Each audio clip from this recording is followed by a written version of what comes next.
ये सीजन 1 का last part होने वाला है। हमें उसी लड़के को दिखाया जाता है जो कि काफी ज्यादा घबराया हुआ होता है, क्योंकि उसके चेहरे से साफ पता चल रहा होता है और साथ में वो कुछ चीज लेकर भाग रहा होता है। ये चीजें कहां से शुरू हुई उसके बारे में हमें बताया जाता है। जो चॉल है उसने इस लड़के को गैम्बलिंग साइट के बारे में बताया था। ये लड़का कुछ पैसे कमाने के चक्कर में उसने जो मोबाइल पर गैम्बलिंग एप्स होती थी उन पर पैसा लगाना शुरू किया। शुरू में तो वो जीतने लगा, अपनी माँ के जितने भी पैसे थे उन्हें वो दांव पर लगाता गया, लेकिन कुछ टाइम बाद उसे आदत हो गई और वो अपने माँ के पैसे सारे लगाते चला गया और हारते चला गया।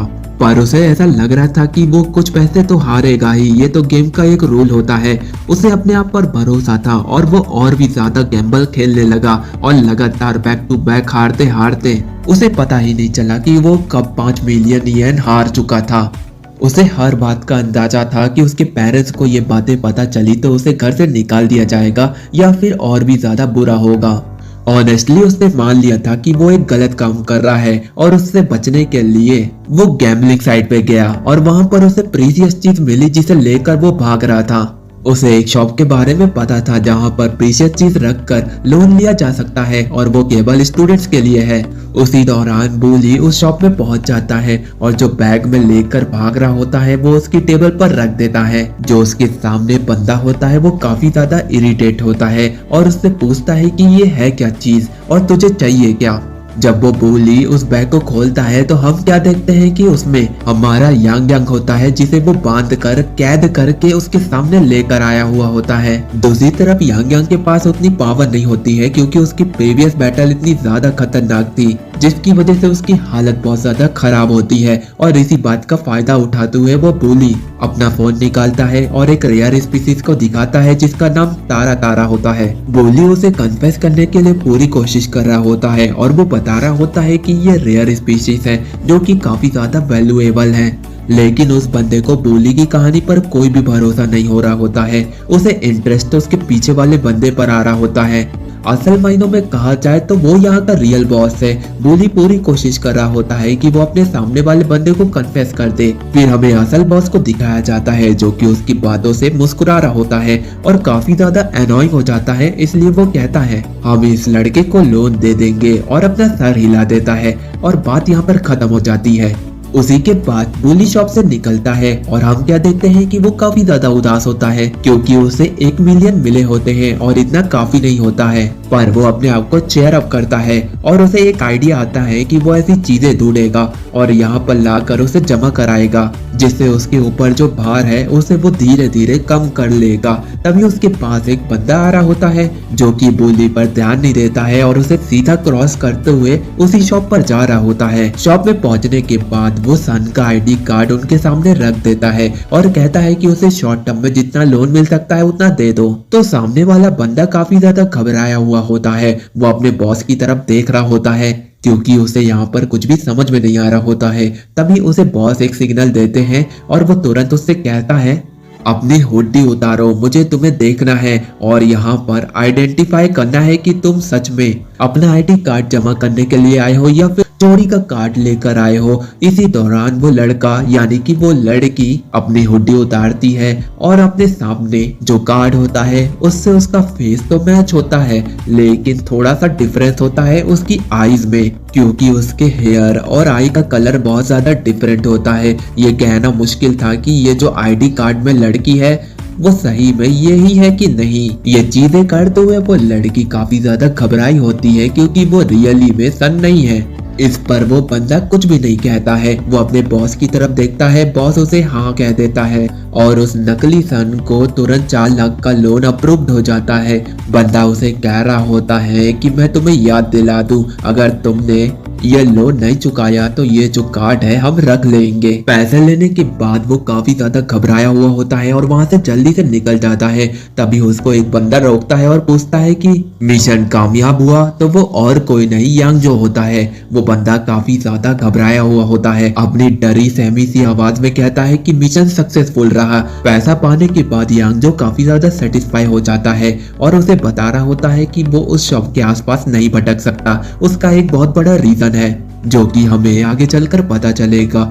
उसी शॉप में पर्पल हुडी वाला जो कि वहाँ का बॉस होता है वो सन के कार्ड को अपनी उंगलियों में घुमा रहा होता है और खेल रहा होता है। तभी उसका एम्प्लॉय उसके पास आता है और कहता है, वो सस्पिशियस बंदे, हमें उन्हें लोन नहीं देना चाहिए था, वो लोन हमारा नहीं चुका पाएंगे। इस बात पर बॉस कहता है, तुम्हें टेंशन लेने की कोई भी जरूरत नहीं है, मैं जानता हूँ कि लोन को कैसे वसूल किया जा सकता है। वो स्माइल करता है और उस कार्ड को सामने जो वुडन बॉल होती है उस पर दे मारता है। यांग यांग काफी ज्यादा डरा हुआ होता है, उसके अगल बगल आईडी कार्ड लगे हुए होते हैं। फिर सीन शिफ्ट हो जाता है। स्कूल में प्रेसिडेंट किम काफी जोर कर चिल्ला रही होती है। वो कहती है कि यांग यांग कहाँ गायब हो गया, वो उसका सबसे ज्यादा प्यारा पेट जिसे वो दिल से चाहती है। वो ये सुनने के बाद हैरान होता है क्योंकि उसे लगा था कि यांग यांग किम के घर चला गया होगा, इसलिए वो रिलैक्स होता है। और जब उसे पता चलता है कि यांग यांग सच में मिसिंग है तो वो थोड़ा सा चिंता करने लगता है। दूसरी तरफ जो किम है वो स्कूल के सारे लॉकर को खोल देती है। वो सोच रही होती है कि यांग यांग इसमें से किसी लॉकर में सोया हुआ होगा, लेकिन ऐसा बिल्कुल भी नहीं होता है। वो चिल्लाते हुए दूसरे क्लास में भाग जाती है। ये देखकर मो कह रहा होता है कि ये कुछ ज्यादा ही हो गया। प्रेसिडेंट किम दूसरी क्लास में पहुंचती है, वहाँ के भी लॉकर खोलकर देखने लगती है, लेकिन वहाँ पर भी यांग यांग नहीं मिल रहा होता है। वो काफी ज्यादा उदास, निराश और हताश हो जाती है। ये देख रहा होता है कुछ ही दूर बैठा खान। वो किम को नहीं जानता, लेकिन वो इतना तो जानता है कि जो किम है वो बहुत ज्यादा परेशान है। दूसरी तरफ मो रिलैक्स हो जाता है, पता नहीं क्यों उसको चिंता ही नहीं है यांग यांग की। तभी वहाँ पर दरवाजा खुलता है और एक आदमी अंदर आने की कोशिश करता है। ये और कोई नहीं बल्कि टीचर होते हैं जो किम को कैजुअली उठाकर लाए हुए होते हैं और कह रहे होते हैं कि अपना ड्रामा बंद करो और जाकर अपनी सीट पर बैठ जाओ। वो बिल्कुल वैसा ही करती है। मो के सामने वाली सीट खाली होती है, किम उसमें जाकर बैठ जाती है और वो मो को बता रही होती है कि उसने पूरे स्कूल को छान मारा, लेकिन यांग यांग उसे नहीं मिला। लेकिन मो को तो घंटा फर्क नहीं पड़ रहा होता है, जैसे उसको कोई भी चिंता नहीं हो यांग यांग की। तभी वो किम को बता रहा होता है कि वो यहाँ पर नहीं बल्कि अरीना में घूमा था। ये बात सुनने के बाद किम उससे पूछती है कि ये मुझे पहले बताना चाहिए था। वो बताता है कि वो अरीना में साथ में थे, वो घायल हो गया था और मुझे लगा कि वो कहीं जाकर बैठ गया होगा रिलैक्स होने के लिए। लेकिन बात यहाँ पर नहीं खत्म होती है। वो एक ड्राइंग बनाकर देता है, यानी कि एक मैप, जो कि वो टेबल पे रखता है, जिसे देखने के बाद किम हैरान होती है कि ये तो उसने ड्रॉ करके यांग यांग को दिया था। वो सीधा टेबल पर रख देता है। किम उसे देखने के बाद हैरान हो जाती है कि ये वही अरीना का मैप है जिसे ड्रॉ करके उसने यांग यांग को दिया था। मो बताता है कि इसी को फॉलो करते हुए हम एरिना में पहुंच गए थे और यांग यांग यहाँ पर उसके साथ था, लेकिन उसके बाद से वो अभी तक नहीं दिखा है। यहाँ पर किम बिना कुछ सोचे उस मैप को उठाती है और तुरंत क्लासरूम से निकल पड़ती है यांग यांग को ढूंढने के लिए। ये देखकर टीचर उसे चिल्लाते हैं कि तुम रनिंग क्लास से कहाँ भाग रही हो। टीचर उसका पीछा करते हैं और वहीं पर कैजुअली उसे पकड़ लेते हैं फिर से और कहते हैं कि तुम चलती हुई क्लास से कहाँ भाग रही हो, ये तुम्हारी लास्ट वार्निंग है, अगर तुम यहाँ से उठती हो तो मैं तुम्हें पनिशमेंट दूंगा। अब किम बहुत ज्यादा परेशान होती है, उदास होती है और चिंता कर रही होती है यांग यांग के बारे में। वो किस हालत में होगा इस बारे में सोच सोच के वो काफी ज्यादा परेशान हो रही होती है। मो तो काफी ज्यादा रिलैक्स होता है, उसे नहीं पड़ी होती यांग यांग की, वो तो अपना चिल कर रहा होता है। लेकिन सच में जिस हालात में यांग यांग था उसे देखकर बहुत ज्यादा बुरा लग रहा था। लेकिन असल बात यह है कि मो अपनी फाइट के बारे में सोच रहा होता है। वो हमेशा किसी से भी फाइट शुरू कर देता है और अंत में जीत भी रहा होता है, लेकिन कुछ ऐसे इंसिडेंट हो जाते हैं जिसकी वजह से उसकी जो फाइट्स है वो स्पॉइल हो जाती है। और आप लोग पिछला ही देख लो, वो लड़की कैसे उसके साथ वेल बिहेव करके चली गई, उसकी छाती पर अपना घुटना मार दिया। यहाँ पर मो सोच रहा होता है कि उसकी जो बॉडी है, उसकी बॉडी कहती है कि अभी रिलैक्स करो, उसे थोड़ा टाइम दो इम्प्रूवमेंट करने का, क्योंकि उसकी जो मसल्स हैं वो खिंच चुकी है। उसने कई अलग अलग तरीके के अटैक उनके ऊपर यूज किए थे, इसलिए उस दर्द में भी उसे इंटरेस्टिंग फील हो रहा होता है। वो महसूस कर पा रहा होता है वो थ्रिल जो फाइट करने के बाद उसे आता है। लेकिन यहाँ पर उसकी बॉडी को टाइम चाहिए रिकवरी करने के लिए। पर सबसे बड़ी बात यह है कि उसकी बॉडी कुछ ज्यादा ही डैमेज है, इसलिए उसे हीलिंग होप के लिए उसे यांग यांग को ढूंढना होगा। वहीं पर घंटी बजती है, स्कूल खत्म होता है। किम मो का दर्द भरा हाथ पकड़ती है और बिना टाइम गवाए यांग यांग को ढूंढने के लिए निकल जाती है। वो दोनों जा ही रहे होते हैं कि वहाँ पर खांग आ जाता है और उनसे पूछता है कि इतनी जल्दी में कहाँ जा रहे हो। वो दोनों एक दूसरे को इतना अच्छे से नहीं जानते, लेकिन उनकी मीटिंग रूम में बातचीत हुई है, इसलिए कांग उनसे पूछ लेता है। किम उसे बता रही होती है कि यांग यांग मिसिंग है। उसने पूरी क्लास में ढूंढा लेकिन वो नहीं मिल रहा है। किम ये बात सुनने के बाद वो यांग यांग को बोलते हुए उससे पूछती है कि सन तुम्हारी गर्लफ्रेंड तो नहीं। ये बात सुनने के बाद दोनों ऑकवर्ड सा मुंह बनाने लगते हैं, जैसे कुछ डिस्कस्टिंग सा बोल दिया हो। इस बात पर किम उनसे माफी मांगती है, साथ में ये भी कह रही होती है कि मुझे तुम लोगों की मदद चाहिए, यांग यांग मिसिंग है, उसे ढूंढना है मुझे। किम रोने लग जाती है। कांग उससे पूछता है कि मैंने उसे देखा था लेकिन अभी मुझे समझ में नहीं आ रहा है। कांग बहुत ज्यादा कंफ्यूज होता है। इस बात को सुनने के बाद मो से डिस्क्राइब करने लगता है कि वो बहुत विशाल बड़ा ड्रैगन था, लेकिन छोटा होने के कारण उसका साइज इतना हो गया है। पर उनके समझ में नहीं आ रहा होता है तो मो अलग अलग तरीके ट्राई करने लगता है, लेकिन जब वो उनकी तरफ देखता है तो वो लोग तो निकल पड़ते हैं। उसे कोई भी नहीं सुन रहा था। वो काफी ज्यादा कंफ्यूज हो जाता है और सोचने लगता है कि आखिर यहाँ पर क्या हुआ। फिर वो डिसाइड करता है कि इन्हें जाने दो, मैं अपनी ट्रेनिंग करूंगा, यही एक अच्छा मौका है उसके पास अपने आप को बेहतर बनाने का। इस बंदे को तो यांग यांग की कोई भी फिक्र नहीं है। दूसरी तरफ यांग जो टॉयलेट में बैठा होता है अपने मोबाइल के साथ, वो अपने जरूरी काम निपटा रहा होता है, साथ में वही गैम्बलिंग वाला जो ऐप है उसे ट्राई कर रहा होता है। तभी वहां पर आवाज आती है वेन की, जिसे सुनने के बाद वो इतना ज्यादा एक्साइटेड हो जाता है कि अपना सर, इस बार वो गुस्से से नहीं बल्कि खुशी से अपना सर मारता है, क्योंकि इस बार वो गैम्बलिंग ऐप में हारा नहीं होता है बल्कि जीत गया होता है। इस बात की एक्साइटमेंट उसे इतनी ज्यादा होती है कि अपना सर वो डोर में मार देता है। अब वो खुशी से पागल होने लगा था और सोचने लगा था कि इन पैसों का वो क्या क्या करेगा। तभी उसे सबसे इम्पोर्टेंट बात याद आती है कि वो हमेशा अपने पैसों को दोबारा इन्वेस्ट कर देता है, जिससे वो हार जाता था, लेकिन इस बार वो ऐसा नहीं करेगा। वो तुरंत अपने पैसों को विथड्रॉ कर लेगा और वो विथड्रॉ के ऑप्शन को दबाने लगता है, लेकिन कुछ ऐसा होता है जिसकी वजह से उसका चेहरा उतर जाता है। यानी कि आपने सही समझा, वो कोशिश तो कर रहा होता है विथड्रॉ की, लेकिन पैसा उसके अकाउंट में ट्रांसफर नहीं हो रहा होता है।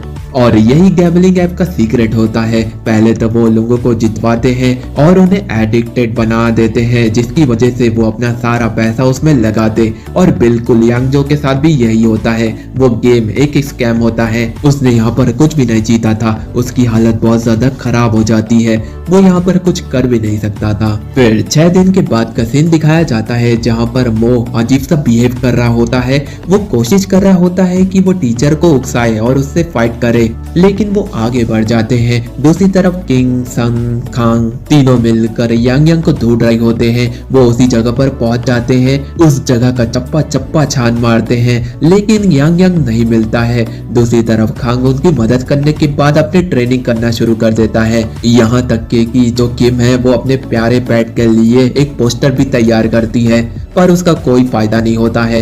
पूरे 6 दिन तक ढूंढने के बाद वो लोग थक कर एक पार्क में बैठ जाते हैं। वो दोनों एक लंबी सांस ले रहे होते हैं, क्योंकि वो काफी टाइम से बहुत ज्यादा मेहनत कर चुके होते हैं।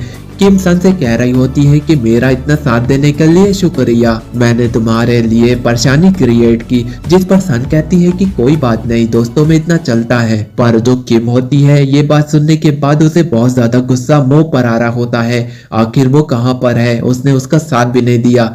इस बात से वो गुस्सा नहीं थी, गुस्से की असल वजह यह थी कि जो यांग यांग है वो मो का सबसे प्रीशियस पेट है, लेकिन उसे कोई भी फिक्र नहीं। इस बात से वो काफी ज्यादा गुस्से में होती है, लेकिन वो सन पर ध्यान देती है और कहती है कि तुमने मेरे लिए इतना कुछ किया है तो मैं तुम्हारे लिए ड्रिंक लेकर आऊंगी। और तुरंत वो ड्रिंक के लिए निकल जाती है, लेकिन उसे यह नहीं पता होता कि जो सन है वो बहुत ज्यादा बड़ी मुसीबत में फंसने वाली है। उसी के पीछे एक बड़ा सा चौड़ा सा बंदा आ जाता है, उसके हाथ में उसका आईडी कार्ड होता है और वो उसे वहीं पर उठा लेता है। जब किम वहां पर ड्रिंक्स लेकर आई हुई होती है तो वो एक बात पर गौर करती है कि जो सीट थी जहां पर वो बैठे थे वो तो खाली लग रही है। आखिर यहाँ पर ऐसा क्या हुआ?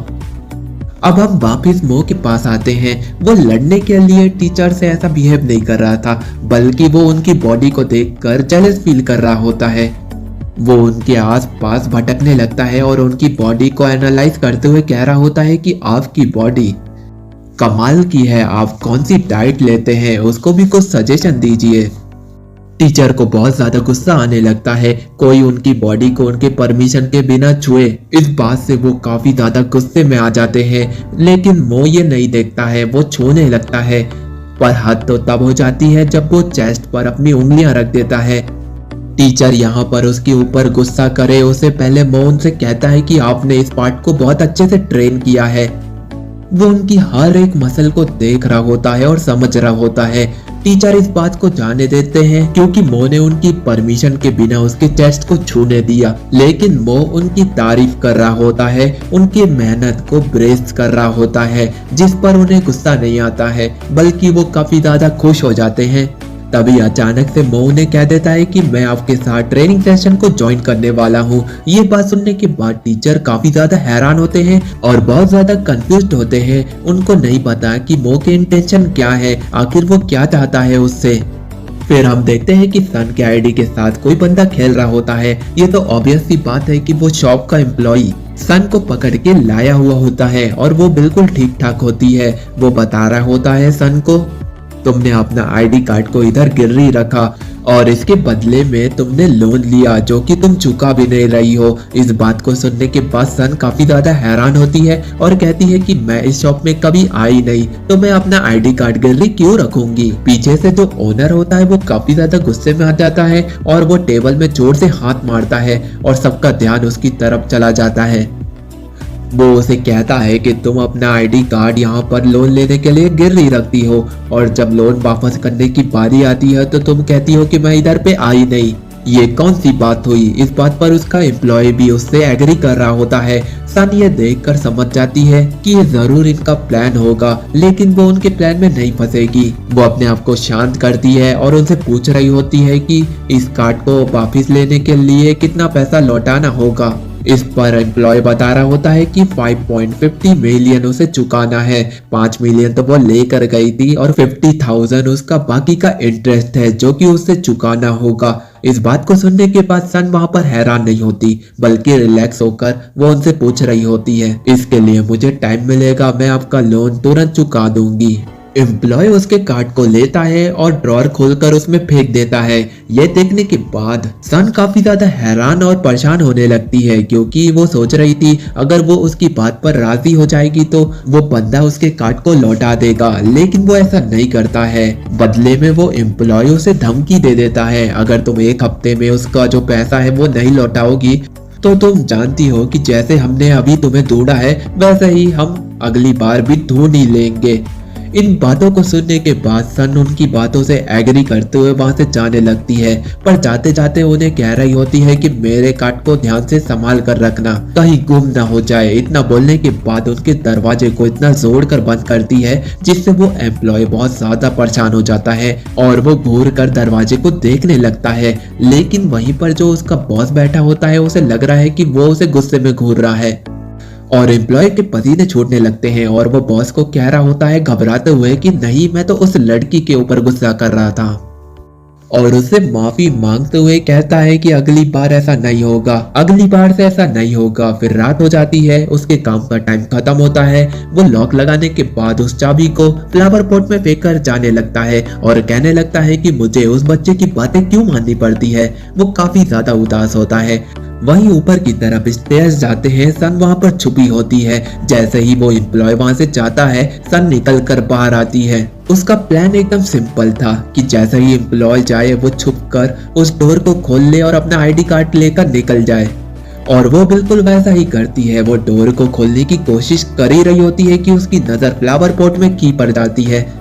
वो डोर खोलकर अंदर जाने लगती है, लेकिन उसको बिल्कुल भी अंदाजा नहीं होता है कि उसका कोई पीछा कर रहा होता है। वो डोरन टैक्स के पास जाती है और अपना आईडी कार्ड निकाल लेती है। उसे कोई भी दिक्कत नहीं होती क्योंकि उसका आईडी कार्ड सबसे ऊपर रखा होता है और उसे पाने के बाद उसकी खुशी का ठिकाना नहीं होता है। वो कहती है कि अब चलना चाहिए, इससे पहले कोई यहाँ पर आ जाए। वो जा रही होती है, तभी उसे टॉयलेट में एक आवाज सुनाई देती है और उसका ध्यान जाता है। वो रुकती है और सोचने लगती है कि एक बार चलो देख ही लेना चाहिए कि वहां पर क्या है। वो डोर खोलती है और उसे कुछ थोड़ा थोड़ा तो दिखने लगता है। फिर वो थोड़ा और अंदर जाती है और देखती है कि 2 आंखें चमक रही होती हैं। कुछ अजीब सा वहां पर हिल डुल रहा होता है। वो जो जीव होता है वो सामने आता है और जोर जोर कर चिल्लाने लगता है कि मुझे बाहर निकालो। और ये और कोई नहीं बल्कि हमारा क्यूट सा यांग यांग होता है। उसे ये नहीं पता होता है कि सन वहां पर आ गई है। वो तो बस काफी ज्यादा परेशान होता है, इसलिए दौड़कर चिल्ला रहा होता है कि मुझे बाहर निकालो। ये देखने के बाद सन तो काफी ज्यादा डर गई होती है। उसने कभी एक छोटा सा ड्रैगन नहीं देखा था जो कि लिज़ार्ड के फॉर्म में होता है। वो इतना डर गई होती है कि 3-4 स्टेप वो पीछे लेती है और वो किसी बड़े से सॉफ्ट से किसी चीज से टकराती है और उसे पता नहीं होती है कि वो क्या चीज है। और तभी सन पीछे मुड़कर देखती है और ये और कोई नहीं बल्कि वहां पर यांग जो आ गया होता है। मानो वो एक टाइम के लिए यांग यांग को भूल जाती है। वो यांग जो को देखने के बाद बहुत ज्यादा डर जाती है। यांग जो भी हैरान होता है कि यहाँ पर ये लड़की क्या कर रही है और सन इतना ज्यादा डरी होती है कि वहां पर जोर से चिल्लाने ही वाली होती है कि यांग जो उसका मुंह पकड़ लेता है और उसे कहता है कि शांत हो जाओ, हम पकड़े जाएंगे।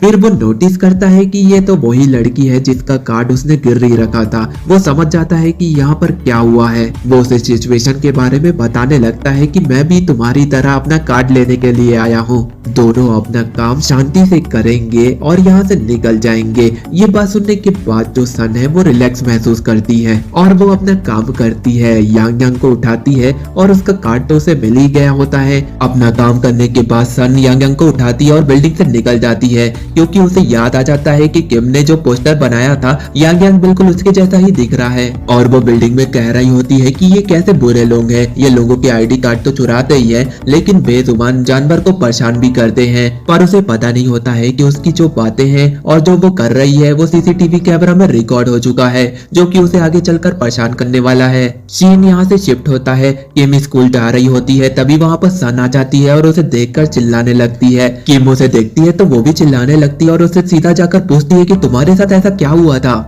आखिर तुम सडनली वहां से गायब कैसे हो गई, सारी बातें मुझे बताओ। लेकिन वो यहाँ पर चैन की सांस लेती है। वो देखती है कि सन यहाँ पर ठीक ठाक है, उसे कुछ भी नहीं हुआ है। सन उसका जवाब नहीं देती है और मुस्कुराते हुए माफी मांगती है। साथ ही वो अपना बैग खोलती है, उसमें से 2 हाथ निकल कर आते हैं और उसके बाद हमारा क्यूट सा यांग यांग आ जाता है जिसे देखने के बाद किम काफी ज्यादा खुश हो जाती है और उसे गले लगा लेती है। यहाँ यांग यांग की हालत खराब हो जाती है। बैग में तो उसको वैसे ही ऑक्सीजन नहीं आ रहा था। अब यहाँ पर किम ने उसे कसकर पकड़ लिया है। उसकी हालत तो बहुत ज्यादा खराब हो गई होती है लेकिन किम उसे कह रही होती है कि मैं तुम्हें बहुत ज्यादा प्यार करती हूँ, मैंने तुम्हें बहुत ज्यादा मिस किया, तुम कहाँ थे इतना दिनों से। यांग यांग यहाँ पर उसकी बातों पर ध्यान नहीं देता है और उसे कुछ जानी पहचानी सी स्मेल आने लगती है और सीधा वो उसकी तरफ कूद जाता है। और हम देखते हैं कि वहाँ पर मो जा रहा होता है। यांग यांग सीधा उसके हाथ पर लैंड करता है। मो का हाथ पहले से ही इंजर्ड होता है और वो यांग यांग को नहीं देखता है। सीधा वो रिफ्लेक्स करते हुए यांग यांग को जोर से झटकता है जिसकी वजह से यांग यांग जमीन में जाकर टकरा जाता है और मो की नजर सीधा यांग यांग पर जाती है। वो मो से माफी नहीं मांगता जो उसने किया, बल्कि वो कहता है कि तुम्हें ध्यान से सोच समझ कर कदम उठाने चाहिए। इस बात से किम को वहाँ पर बहुत ज्यादा गुस्सा आ जाता है और वो मो को चिल्लाने लगती है कि ये क्या बदतमीजी है, वो इतने दिनों बाद लौटा है और तुम उसके साथ ऐसा बिहेव कर रहे हो। लेकिन मो को तो कोई फर्क नहीं पड़ता जो उसने यांग यांग के साथ किया। किम की कंप्लेन सुनी वो तो बिल्कुल चिल होता है। दूसरी तरफ जो ग्रैनी शॉप होती है वहाँ पर उसका मालिक काफी ज्यादा भड़क रहा होता है क्योंकि उसने सीसीटीवी कैमरा को चेक कर लिया होता है। वहां पर हम देख सकते हैं कि कैसे सन ने यांग यांग को उठाया और वहां से लेकर उसे भाग गई और साथ में यांग जिन भी अपना कार्ड उठाकर वहां से भाग रहा होता है। यह देखकर एम्प्लॉय उससे पूछता है कि अब हमें क्या करना चाहिए, तो बॉस को बहुत ज्यादा गुस्सा आता है और वो उसके ऊपर हाथ उठाने लगता है लेकिन वो अपने आप को रोक लेता है और काफी ज्यादा गुस्से में आगे बढ़ते हुए सोच रहा होता है कि 2 हाई स्कूलर उसके ऑफिस में घुसे और चोरी की और निकल लिए, इसका खामियाजा तो उन्हें चुकाना होगा। वो बॉस काफी ज्यादा गुस्से में होता है। फिर हमें स्कूल का सीन दिखाया जाता है जहाँ पर फुटबॉल मैच चल रहा होता है। वहीं पर एक बंदा जोड़कर फुटबॉल को किक मारता है और उसके ठीक सामने मो खड़ा होता है लेकिन वो वहां से हटता नहीं है जिससे वो फुटबॉल उसके मुंह पर लग जाती है। उसके चेहरे पर स्माइल होती है जैसे मानो उसको फुटबॉल के रूल पता ही ना हो कि आगे क्या करना होता है। और ये सच भी है क्योंकि वो दूसरी दुनिया का है, उसे फुटबॉल के रूल्स नहीं पता है और उसके भी रूल्स एंड रेगुलेशन में ये है कि जो भी उसके ऊपर पहले अटैक करे उनसे वो बचने का कोशिश नहीं करता है, उनका सामना करता है जैसे उसने फुटबॉल का किया।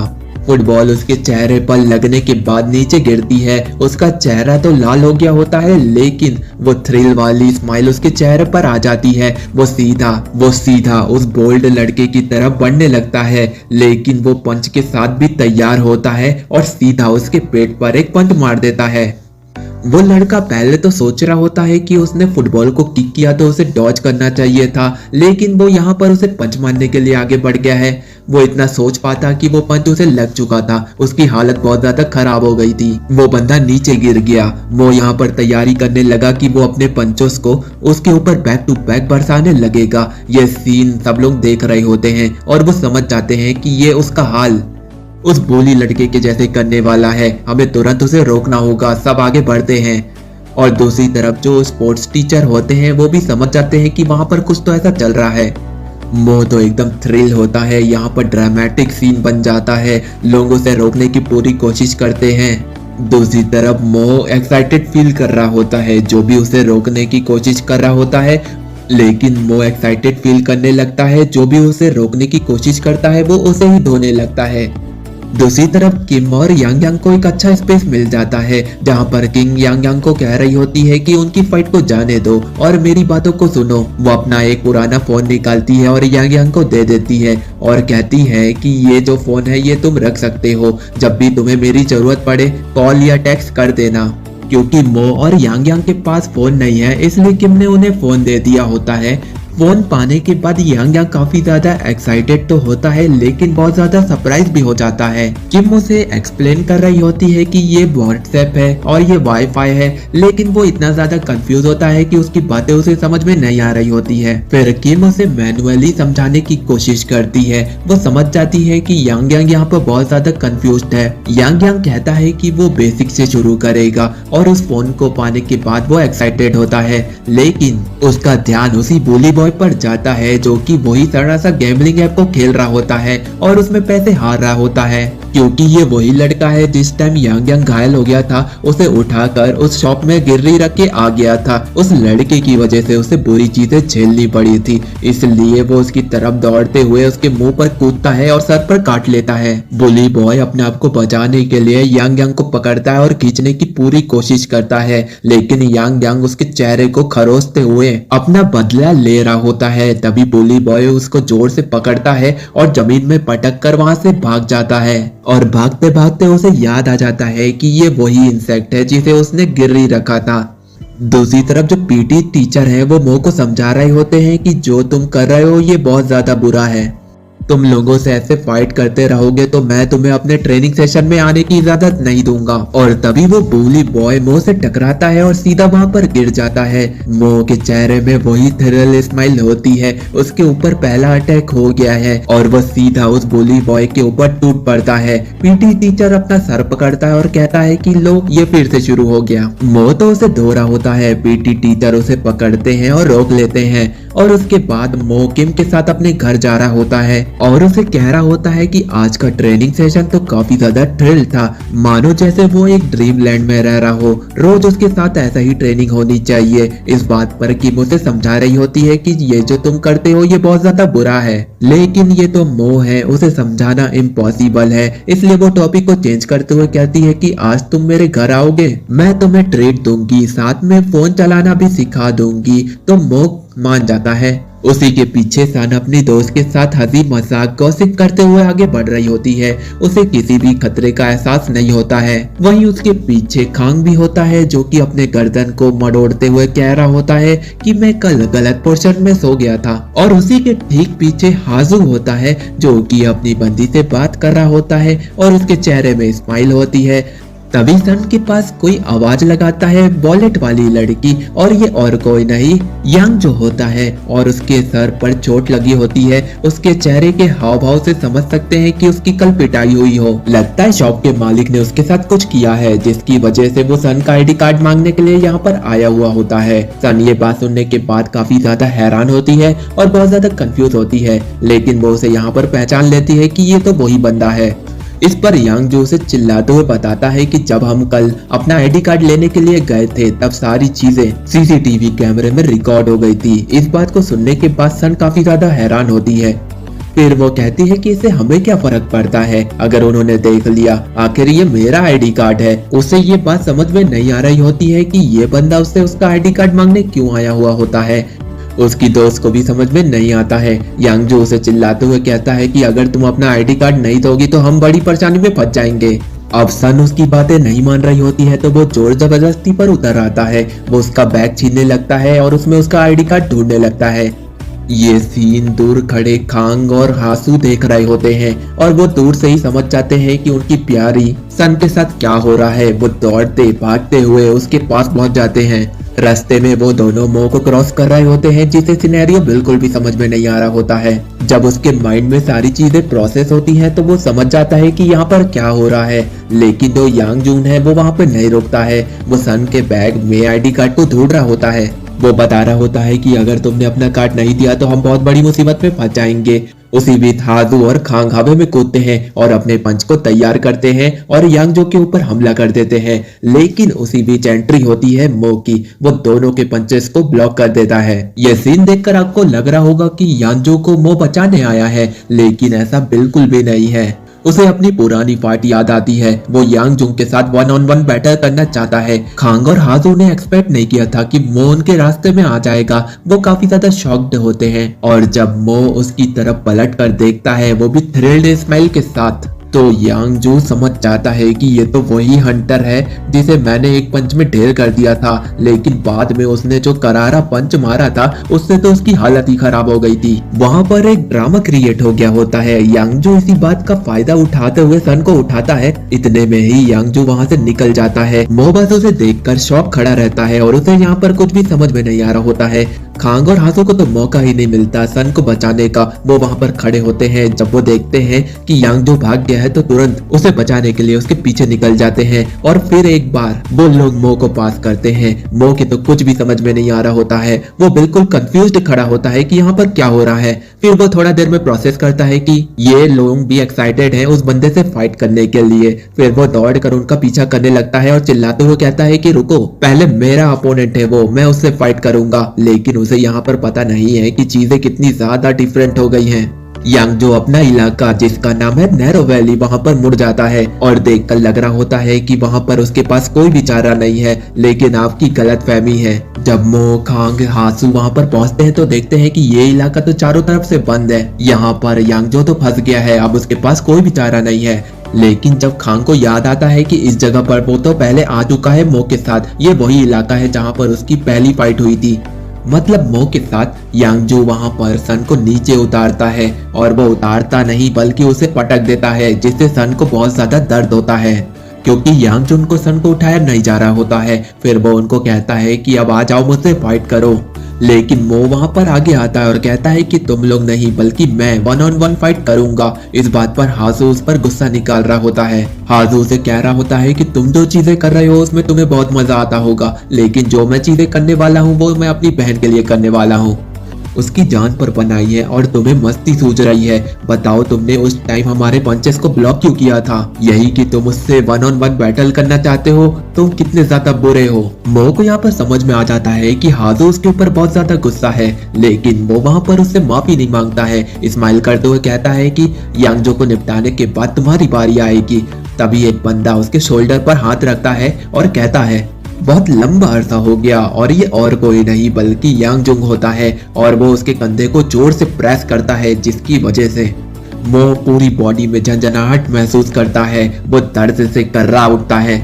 लेकिन वो मो है, उसके चेहरे पे वही थ्रिल हंसी आ जाती है। वो तुरंत अपने आप को बचाने के लिए यांगजो के ऊपर एक पंच मारता है, लेकिन वो लगता नहीं है पर उसका असर होता है। उसका जो ग्रिप होता है वो छूट जाता है। यहाँ पर मो सेलिब्रेट कर पाए उतने में ही यांगजो एक और बार घूम कर उसके कंधे पर हाथ रखता है और फिर से वही चीजें।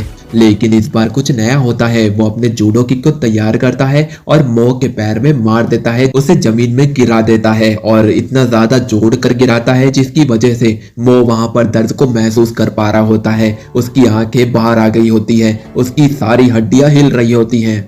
मानो उसको लग रहा होता है कि एक तो टूट ही गई हो। हासू सामने आता है, वो मो को बचाने के लिए नहीं बल्कि अपनी बहन को बचाने के लिए। वो मौका देखता है कि यांग जो वहां पर बिजी है, तो उस मौके का फायदा उठाते हुए वो अपनी बहन के पास पहुंचता है और उसका हाथ पकड़कर अपोजिट डायरेक्शन में भागना शुरू कर देता है। यांग जो की जब उन पर नजर जाती है तो वो वहां पर कुछ भी नहीं कर पाता है। वो चाहता तो था कि वो सन का आईडी कार्ड ले ले, लेकिन अब उसके पास कोई भी चांस नहीं है।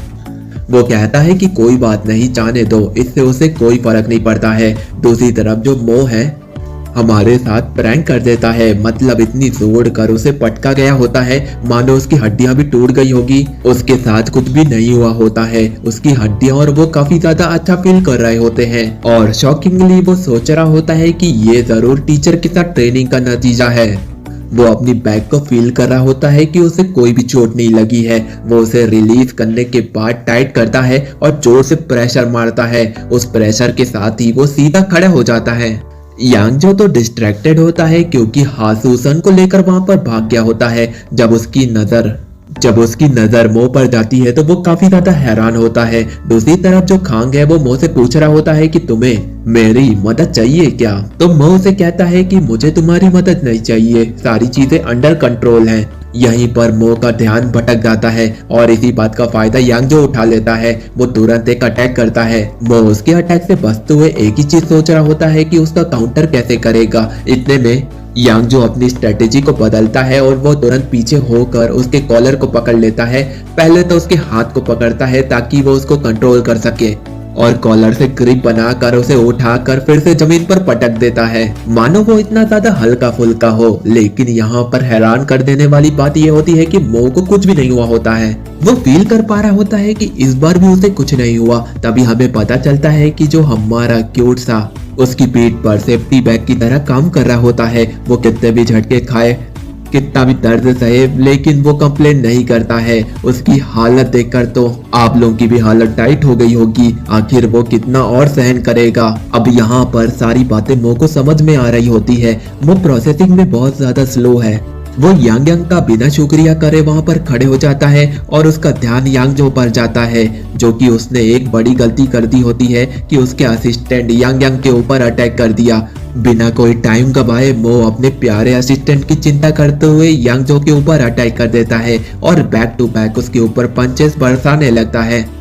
दूसरी तरफ यांग जो के पास कोई भी चारा नहीं होता है सिवाय ब्लॉक करने के, और वो सोचने लगता है कि ये नाजुक सा बंदा इतने हैवी पंचेस उसके ऊपर कैसे मार रहा है। मो तो काफी ज्यादा मजे में होता है और कह रहा होता है कि मैं यांग का बदला तुमसे लेकर रहूंगा, और बैक टू बैक पंचेस बरसा रहा होता है। लगता है जैसे उसको यांग की परवाह है, लेकिन वो तो अपने थ्रिल के लिए तो मजे में पंचेस बरसा रहा होता है। यांग जो को तो कुछ भी समझ में नहीं आ रहा होता है। अगर ऐसा ही चलता रहा तो वो यहाँ पर बुरी तरीके से पिटेगा, इसलिए वो यहाँ पर प्लान बनाता है कि वो अपने बॉडी का यूज करेगा और एक बॉडी स्लैम के लिए तैयार होता है। वो आगे बढ़ता है और मो के ऊपर सीधा कूद जाता है। मो की तो चेहरे से थ्रिल स्माइल चले जाती है। उसे वो देखकर लग रहा होता है कि एक बड़ा सा एस्टेरॉइड उसकी तरफ बढ़ रहा हो। अब उसके पास कोई भी चारा नहीं है, उसकी तरफ बढ़ रहा हो। उसके पास कोई भी चारा नहीं होता है। वो ना तो पीछे हट सकता है ना तो अगल बगल। वो मन बना लेता है कि उसे वो सामने से फेस करेगा। अपने पैरों को जितना हो सके उतना टाइट बना लेता है और जैसे ही दोनों टकराते हैं मो की हालत बिगड़ने लगती है, क्योंकि यांग जो का जो शरीर है और उसका वेट मो संभाल नहीं पा रहा होता है। वो पीछे फेंकाने लगता है। जब यांग जो अपनी पूरी पावर का यूज करता है तो वो मो को बहुत ज्यादा दूर फेंक देता है। मो सीधा दूर जाकर गिरता है। हैरान कर देने वाली बात यह है कि मो को इस बार भी कुछ नहीं होता है, पर वो एकदम सुपर हीरो के स्टाइल में वहां पर लैंडिंग लेता है और खान के पास पहुंच जाता है। खान ये देखकर उससे पूछ लेता है, भाई तेरे सच में सिचुएशन अंडर कंट्रोल है? मो सीधा सीधा कह देता है कि हाँ, तुम्हें टेंशन लेने की बिल्कुल जरूरत नहीं है, पर एक काम करो, यांग को संभालो और उसकी देखभाल करो। इतना बोलने के बाद वो वहां पर खड़ा हो जाता है।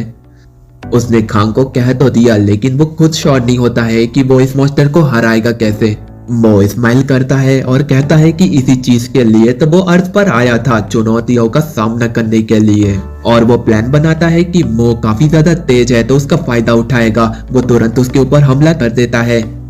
यांग जो उसके ऊपर सामने से हमला करने लगता है। मो से बचते हुए उसकी दूसरी तरफ आ जाता है और थाई में 2 पंचेस मारता है।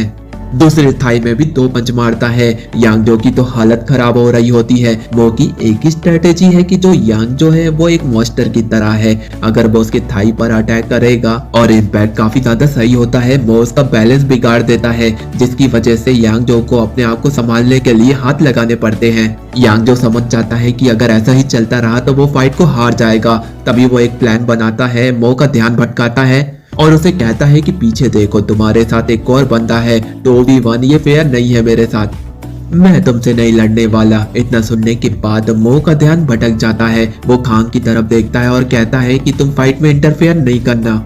और इसी मौके का फायदा उठाते हुए यांग जो वहां पर आता है और मो का गला पकड़ लेता है। ये तो एक गोकीला क्लच है जिसमें उनका गर्दन पकड़ लेते हैं और उनसे टैप आउट कराते हैं। लेकिन इस फाइट का केस बिल्कुल अलग होता है। खान ये चीज देख रहा होता है और कहता है कि ये तो चीप ट्रिक है। उसे यहाँ पर अंदाजा हो जाता है कि मो यहाँ पर 15 सेकंड में बेहोश हो जाएगा।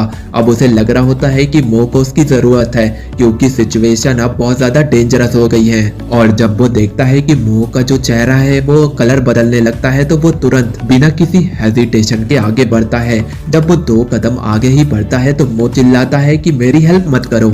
और खांग इतना सुनने के बाद वहां पर रुक जाता है। ऐसा लग रहा है कि वो अपना हाथ उठाकर रेफरी को कह रहा है कि मैं इस फाइट को कंटिन्यू करूंगा। खांग श्योर नहीं होता है कि मो सही में ठीक है कि नहीं, उसे यहाँ पर रुकना चाहिए कि नहीं। लेकिन वो देखता है कि मो वहाँ पर थ्रिल हंसी फिर से हंसने लगता है, तो उसे थोड़ा सा ठीक लगता है। लेकिन असल बात यह है कि जो यांग जो है उसने मो को इतनी टाइटली बांधा होता है कि अगर मो यहाँ पर रिलीज नहीं होता है तो वो बहुत बड़ी मुसीबत में फंस जाएगा, क्योंकि उसका जो ब्रेन है और उसमें जो ब्लड सप्लाई होती है वो भी रुक गई होती है। अब मो के दिमाग में एक आइडिया आता है कि वो उस मूव को चलेगा। वो तुरंत अपने नेक को टाइट करता है, जिससे उसका नेट यांग जो के हाथों पर बहुत ज्यादा भारी होने लगता है। उसके बाद मो अपने गर्दन को सिकोड़ लेता है, जैसे हम अपने पेट को सिकोड़ते हैं वैसे ही। अब यहाँ पर थोड़ा सा स्पेस बन जाता है। वो अपने दोनों हाथों से यांग जो के हाथों को पकड़ लेता है, वो भी क्रॉस करते हुए यहाँ पर मौका बन जाता है। अब फाइट बैक कर सकता है हमारा मो। वहाँ पर थोड़ा सा स्पेस बन जाता है। वो अपने दोनों हाथों को जिगजैग पोजीशन में डालता है और यांगजो के शोल्डर को कसकर दबाने लगता है। यांगजो दर्द को बर्दाश्त नहीं कर पाता है और मो को छोड़ देता है।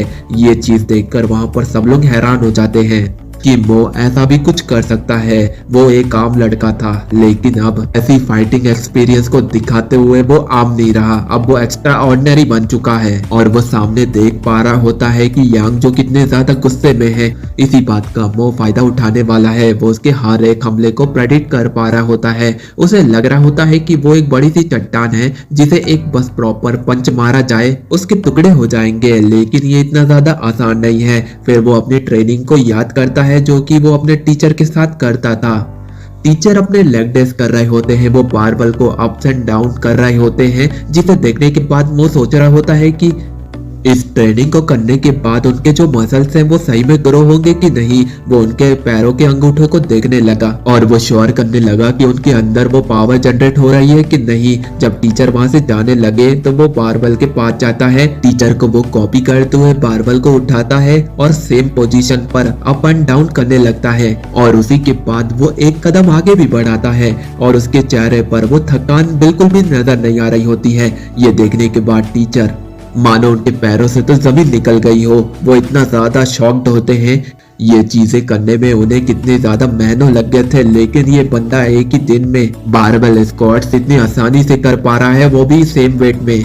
टीचर उसे देखने के बाद बहुत ज्यादा चिंता करने लगा और उसे पूछने लगा कि तुम इतने हैवी वेट के साथ आगे स्क्वाट्स मारने वाले हो, तुम अपने आप को नुकसान पहुंचा दोगे। वो रोकने की पूरी कोशिश कर रहे होते हैं, लेकिन वो इतने में कहाँ मानने वाला। वो तो अपने मर्जी का मालिक है और वो अपने आप को चोट भी नहीं पहुंचाने वाला। उसके इरादे, उसकी प्लानिंग और उसकी जो स्ट्रैटेजी है वो बिल्कुल अलग होती है, क्योंकि आप लोगों को तो पता ही है कि उसे 3 मिलियन साल का एक्सपीरियंस जो है, इसलिए वो उनके दम पर अपनी ट्रेनिंग को कंटिन्यू करता है।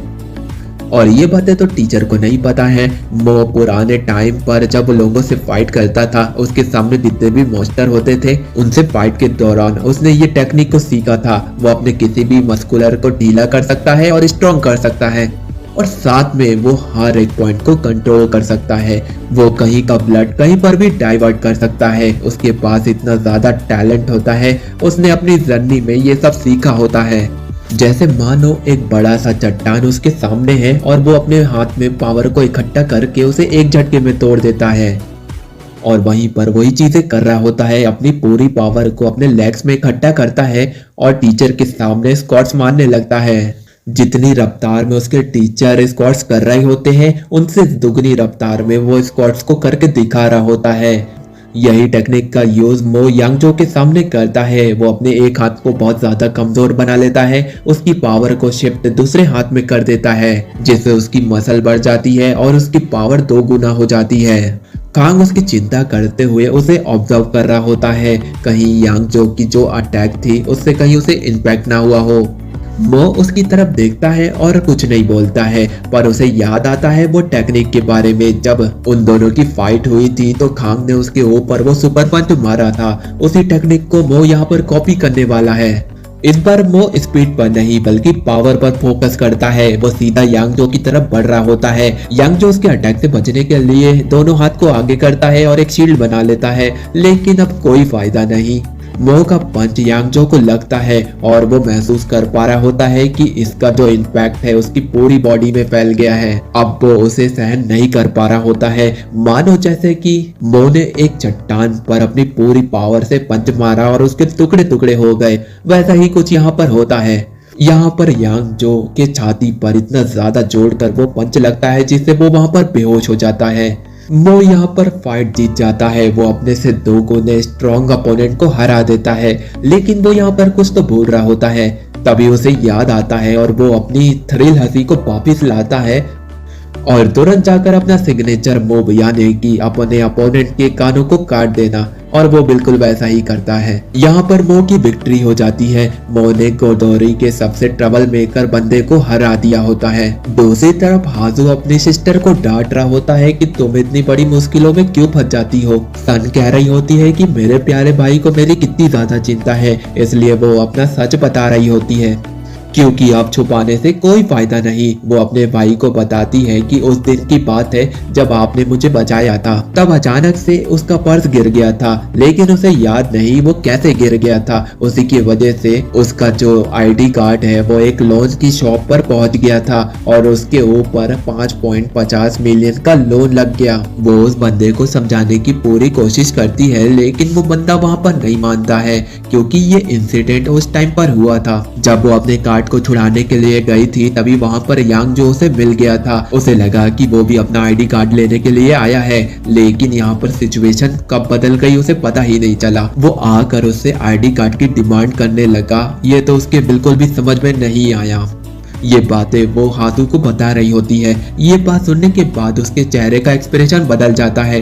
वो काफी ज्यादा गुस्से में आ जाता है और इस बार हाजू अपने आप को कंट्रोल नहीं कर पा रहा होता है, क्योंकि उसकी बहन का मैटर है। वो तुरंत अपना फोन उठाता और अपनी बंदी को कहता है कि मैं आज नहीं आ पाऊंगा। इतना बोलने के बाद वो निकल जाता है उस शॉप की तरफ। शॉप का सीन दिखाया जाता है जहाँ पर मालिक और एम्प्लॉय बात कर रहे होते हैं बिजनेस के बारे में, और उसी बीच हाजू वहाँ पर जोर से दरवाजा को खोलता है, जिसकी वजह से उन सब का ध्यान उसकी तरफ चला जाता है। हाजू बिना टाइम गवाए बॉस की तरफ बढ़ता है और लगातार बैक टू बैक उसके ऊपर पंचेस बरसाने लगता है। यह देखकर पहले तो एम्प्लॉय काफी ज्यादा घबरा जाता है, लेकिन अपने बॉस को पिटता हुआ देखकर वो काफी ज्यादा खुश हो जाता है। जब बॉस उसकी तरफ देखते हैं और कहते हैं कि मेरी मदद कर, तो जो एम्प्लॉय है वो देखते हुए कह रहा होता है कि मैं यहाँ पर कुछ नहीं कर सकता, लेकिन बैकअप बुला सकता हूँ। लेकिन वो शो का एंजॉय करते हुए उसके बुली बॉस को पिटता हुआ देखकर वो काफी ज्यादा खुश होता है और आराम से फोन लगाता है। 2 बॉडीगार्ड वहाँ पर तुरंत आ जाते हैं और उसे रोकने के लिए कह रहे होते हैं, पर हाजू उनको देखकर बिल्कुल भी नहीं डरता है। वो एकदम गुस्से में उन्हें देख रहा होता है। असल बात यह है कि जो हमारा हाजू है वो एकदम शांत और इनोसेंट बंदा है, लेकिन उसके अंदर उसके MMA चैंपियन डैड का ब्लड जो है इसकी वजह से वो बहुत ज्यादा वो यहाँ पर फुल गुस्से में होता है और कुछ भी सोच नहीं रहा होता है, बिल्कुल अपने डेविल डैड की तरह। एक बार उसे गुस्सा आ जाए तो वो किसी को भी नहीं देखता, वो लगातार अटैक करता है। उसे पता ही नहीं होता कि उसका सामना अब 4 लोगों से होने वाला है। वो बॉस को छोड़ता है और उन दोनों मैसिव बॉडीगार्ड के ऊपर हमला करना शुरू कर देता है। हाजू एक बॉडीगार्ड को इतना जोर से पंच मारता है कि वो दूर जो दरवाजा लगा होता है उसे तोड़ते हुए गिरता है। उसके चेहरे पे हाजू के पंचेस के निशान होते हैं। हाजू अपने आप को शांत करता है और कहता है जिसने लोन नहीं लिया उससे लोन मांगा जा रहा है और वो तो शॉप में कभी आई ही नहीं। वो मेरी प्यारी बहन है। वो सीधी सी बात बॉस के सामने रखता है कि अगर अगली बार उसे परेशान किया तो तुम लोगों का अंजाम इससे भी बहुत ज्यादा बुरा होगा। बॉस कहता है कि अंजाम तो जिससे पंगा ले रहा है तू जानता है ना आगे तेरे साथ क्या क्या हो सकता है। आजू कहता है कि उसे कोई फर्क नहीं पड़ता है, जो उसने कहा वो ही करना होगा, वरना आगे तो तुम अपना देख लो। इतना बोलकर वो वहां से जाने लगता है। बॉस की हालत इतनी ज्यादा बुरी होती है कि वो वहां पर उठ भी नहीं पा रहा होता है, लेकिन वो मन ही मन इतना ज्यादा गुस्से में होता है और डिसाइड कर लिया होता है कि वो हाजू को सबक सिखा कर रहेगा। दूसरी तरफ खांग और मो स्ट्रिक पर आगे बढ़ रहे होते हैं। वहां पर खांग का एक सवाल होता है कि तूने अपने आर्म को डबल साइज कैसे किया, लेकिन मो के दिमाग में तो एक ही बात चल रही होती है, वो इंटरेस्टिंग फाइट जिसमें उसने विक्ट्री हासिल की। साथ ही वो उसकी क्यूरियोसिटी को देखते हुए उसे लाइव डेमो दिखाने लगता है। अपने लेफ्ट हैंड को आगे करता है और उसकी जो फाइबर होती है उसे ट्रांसफर करके अपने हाथों के साइज को 2 गुना कर देता है। खान को यह देखकर काफी ज्यादा इंटरेस्टिंग लगता है, लेकिन उसे समझ में नहीं आ रहा होता है कि ये मो ने कैसे किया। फिर खान उस टेक्निक को यूज करने लगता है, लेकिन वो यूज नहीं कर पा रहा होता है। तो वो पूछता है कि तूने कैसे किया, तो मो बता रहा होता है कि सुन, अपने मसल का यूज करना है तो उनसे बात करना सीख। सब मसल एक जैसी नहीं होती है, सब डिफरेंट होती है, उनकी लैंग्वेज डिफरेंट होती है। उन्हें समझने के लिए पहले पता लगाना होगा कि उन्हें क्या चाहिए, ये पहले जानना होगा और ये बहुत ज्यादा इम्पोर्टेंट है। अगर तूने ये फाइंड आउट कर लिया तो तेरे लिए तो ये तो बहुत ज्यादा आसान हो जाएगा अपने मसल को कंट्रोल करना और तू अपनी बॉडी का बॉस बन जाएगा। ये बात सुनने के बाद खांग तो खुश तो होता है, लेकिन वहां पर ट्राई करने लगता है, पर वो यहाँ पर यूज नहीं कर पा रहा होता है, इसलिए वो बहुत ज्यादा फ्रस्ट्रेटेड हो जाता है। मो यांग यांग दोनों देखकर हंसने लगते हैं कि इससे तो ये सिंपल ट्रिक भी नहीं आती। तभी यांग यांग उससे पूछता है कि मास्टर आप ये टेक्निक उसको क्यों सिखा रहे हैं जिसे आपको मास्टर करने में 100 साल लग गए थे। इसका जवाब देते हुए मो कहते हैं, अरे मेरे प्यारे यांग यांग, मैं अर्थ पर इसलिए आया हूँ कि इंटरेस्टिंग बैटल उसे मिले। अगर उसका अपोनेंट स्ट्रांग बन जाएगा तो उसके लिए ही तो फायदा है, क्योंकि वो अपने आप को अपग्रेड करना चाहता है। और तुझे तो पता ही है कि उसकी बैटल लूसीफर से, जो कि फाइनल बॉस होने वाला है, इसलिए उसे अपने आप को इतना स्ट्रांग तो बनाना होगा। यांग यांग कहता है कि उसे मालूम है कि जो लूसीफर है वो अर्थ का बैरियर नहीं तोड़ पाएगा, लेकिन मो के जहन में ये बातें नहीं होती है। एक दिन जरूर आएगा और लूसीफर बैरियर को तोड़ने का तरीका जरूर फाइंड आउट कर लेगा, इसलिए वो उस दिन के लिए तैयार रखना चाहता है अपने आप को और आपसे वो और भी ज्यादा इंटेंसिव ट्रेनिंग करेगा। सीन कट होता है, पर्पल हुडी वाला बंदा किसी से मिलने के लिए आया हुआ होता है। हमें बताया जाता है कि उसके सामने जो बंदा बैठा है वो इस एसोसिएशन का मालिक है और उसका अंकल है, और उसे चिढ़ाते हुए कह रहा होता है कि तू हमेशा गैम्बलिंग ऐप से पैसे छापता रहता है और तू कोई भी मेहनत नहीं करता है। लेकिन उसका जवाब देते हुए पर्पल हुडी वाला और कंप्लेन करते हुए कहता है कि मैं अपनी पूरी मेहनत करता हूँ लेकिन मुझे मेरा फल नहीं मिलता है। उसके अंकल उसे कहते हैं कि शांत हो जाओ, ये जो एम्पायर तुम देख रहे हो एक दिन मैं तुम्हें ये सौंपने वाला हूँ। लेकिन उनके मन में चल रहा होता है कि ये तो एक छोटी सी लोन शॉप भी नहीं संभाल पाया, तो इस एसोसिएशन को कैसे संभालेगा। पर यहाँ पर वो एक लंबी सांस लेते हैं और उसे कहते हैं कि चलो मैं तुम्हें कुछ दिखाता हूँ। उसके कंधे पर हाथ डालते हैं और इसी बिल्डिंग की 2nd फ्लोर पर उसे लेकर जाते हैं और हम क्या देखते हैं, वही 3 बंदे शॉप की देखभाल का काम उन्हें मिला होता है। वो उसके बॉडीगार्ड होते हैं, लेकिन उनकी हालत बहुत ज्यादा बुरी होती है और ये आप लोगों को तो पता ही है कि इनकी हालत किसने की है। पर उतना काफी नहीं था इन लोगों के लिए। इनके कपड़े खोले जाते हैं और इन्हें घसीट घसीट कर पीटा जाता है। तुम लोग से एक लोन शॉप भी नहीं संभाली जा रही, एक स्टूडेंट से पिट कर आ गए। तभी वहां पर एक बंदा आता है और उसी एम्प्लॉय को चिल्लाते हुए उसके मुंह पर नीली गोली डाल देता है।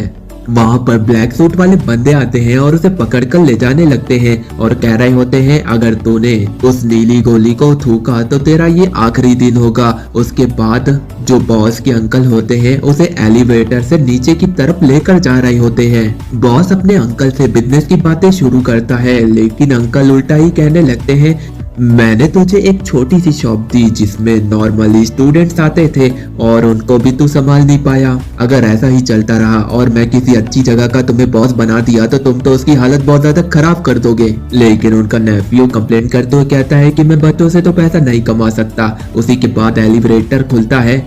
बॉस के चेहरे पर स्माइल होती है, वो फुल्ली कॉन्फिडेंट होते हैं। नेफ्यू यहाँ पर स्टंट हो जाता है क्योंकि सामने एक बड़ा सा अरीना होता है। वहाँ पर 100 से भी ज्यादा लोग उस एरिना के मैच को देखने के लिए आए होते हैं और ये कोई आम 100 लोग नहीं होते बल्कि बहुत ही ज्यादा अमीर टाइप के लोग उस मैच का बेसब्री से इंतजार कर रहे होते हैं। नेफ्यू उस एरिना को देखकर काफी ज्यादा शॉक्ड होता है। बॉस उसे इसलिए लाया होता है कि वो कॉन्फिडेंट फील करे और उसे पता चले कि पैसे कैसे कमाए जाते हैं। अच्छा तो आप इस तरीके से पैसा बनाते हो, तो बॉस उसे कहते हैं कि ध्यान से देख। तभी वहां पर एक अनाउंसर आती है, उसके साथ एक कैंडिडेट भी आता है जो कि और कोई नहीं बल्कि वही एम्प्लॉय होता है। उसकी नीली नीली विंग्स निकली होती है, उसका चेहरा लाल होता है क्योंकि उसे नीली गोली खिलाई थी और उसका असर हो रहा होता है। नेफ्यू काफी ज्यादा शॉक्ड होता है कि उसके एम्प्लॉय के साथ ऐसा क्या हुआ। वो तो सूट में काफी ज्यादा कमजोर लगता था लेकिन रियल में उसकी बॉडी कुछ ज्यादा ही शेप में होती है। वो तो स्टंट खड़ा हो जाता है और सोचने लगता है कि ये मेरा एम्प्लॉय है। फिर मैच शुरू होता है। एम्प्लॉय आगे बढ़ता है उसे मारने के लिए। वो बंदा अपना गार्ड को सामने ले आता है लेकिन उसका कोई भी फायदा नहीं होता है क्योंकि एम्प्लॉय उसके ऊपर सीधा पंच मारता है जिसकी वजह से उसका जो ब्लॉक है यानी कि उसके हाथ की हड्डियां टूट जाती है और वो वहां पर टाइम वेस्ट नहीं करता है, सीधा उसके मुंह पर पंच मारता है और उसकी जो स्कल की हड्डियां होती है वो क्रैश हो जाती हैं। और ये सब उस नीली पिल का कमाल होता है। उसे खाने के बाद उसकी बॉडी फूल जाती है लेकिन वो अभी भी होश में रहता है और अपनी बॉडी के मजे ले रहा होता है।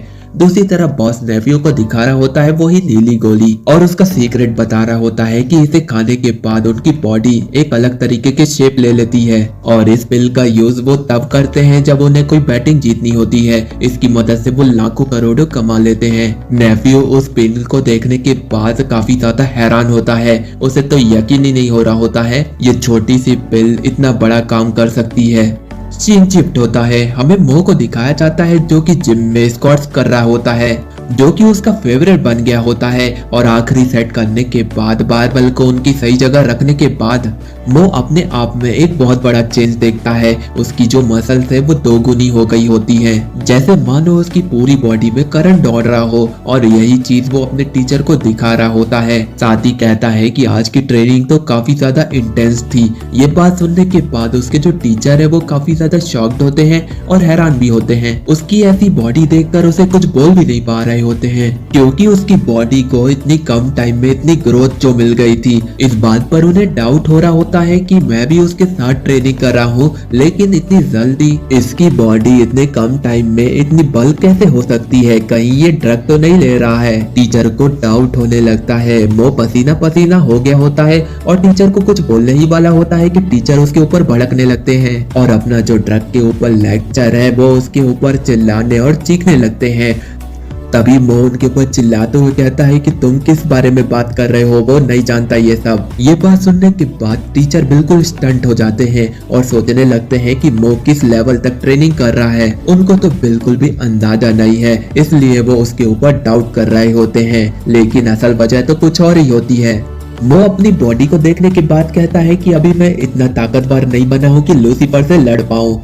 फिर उसके बाद वो शाम को उसी जगह पर पहुंच जाता है जहां पर उसने फाइट की थी। साथ में यांग यांग भी होता है और अपने साथ वो फोन भी लाया होता है। तभी वो रिंग करने लगता है और यांग यांग हैरान होने लगता है कि आखिर इस फोन के साथ क्या हो रहा है। तभी उसे याद आता है कि किम ने उसे ट्रेनिंग दी थी और उसी हिसाब से वो फोन को उठा लेता है और तुरंत मो के कान पे लगा देता है। किम होती है फोन पर और चिल्ला रही होती है कि तूने यांग यांग को इधर लेकर क्यों नहीं आया, उसे चेक करना है कि उसकी हालत ठीक तो है ना। तो वो उसे तुरंत कहता है कि नहीं, अभी उसके पास इतना टाइम नहीं है, वो अपने आप को चेक करने के लिए यहाँ पर आया है। इतना बोलने के बाद वो फोन को कट कर देता है और मो बिल्कुल सही टाइम पर आया हुआ होता है।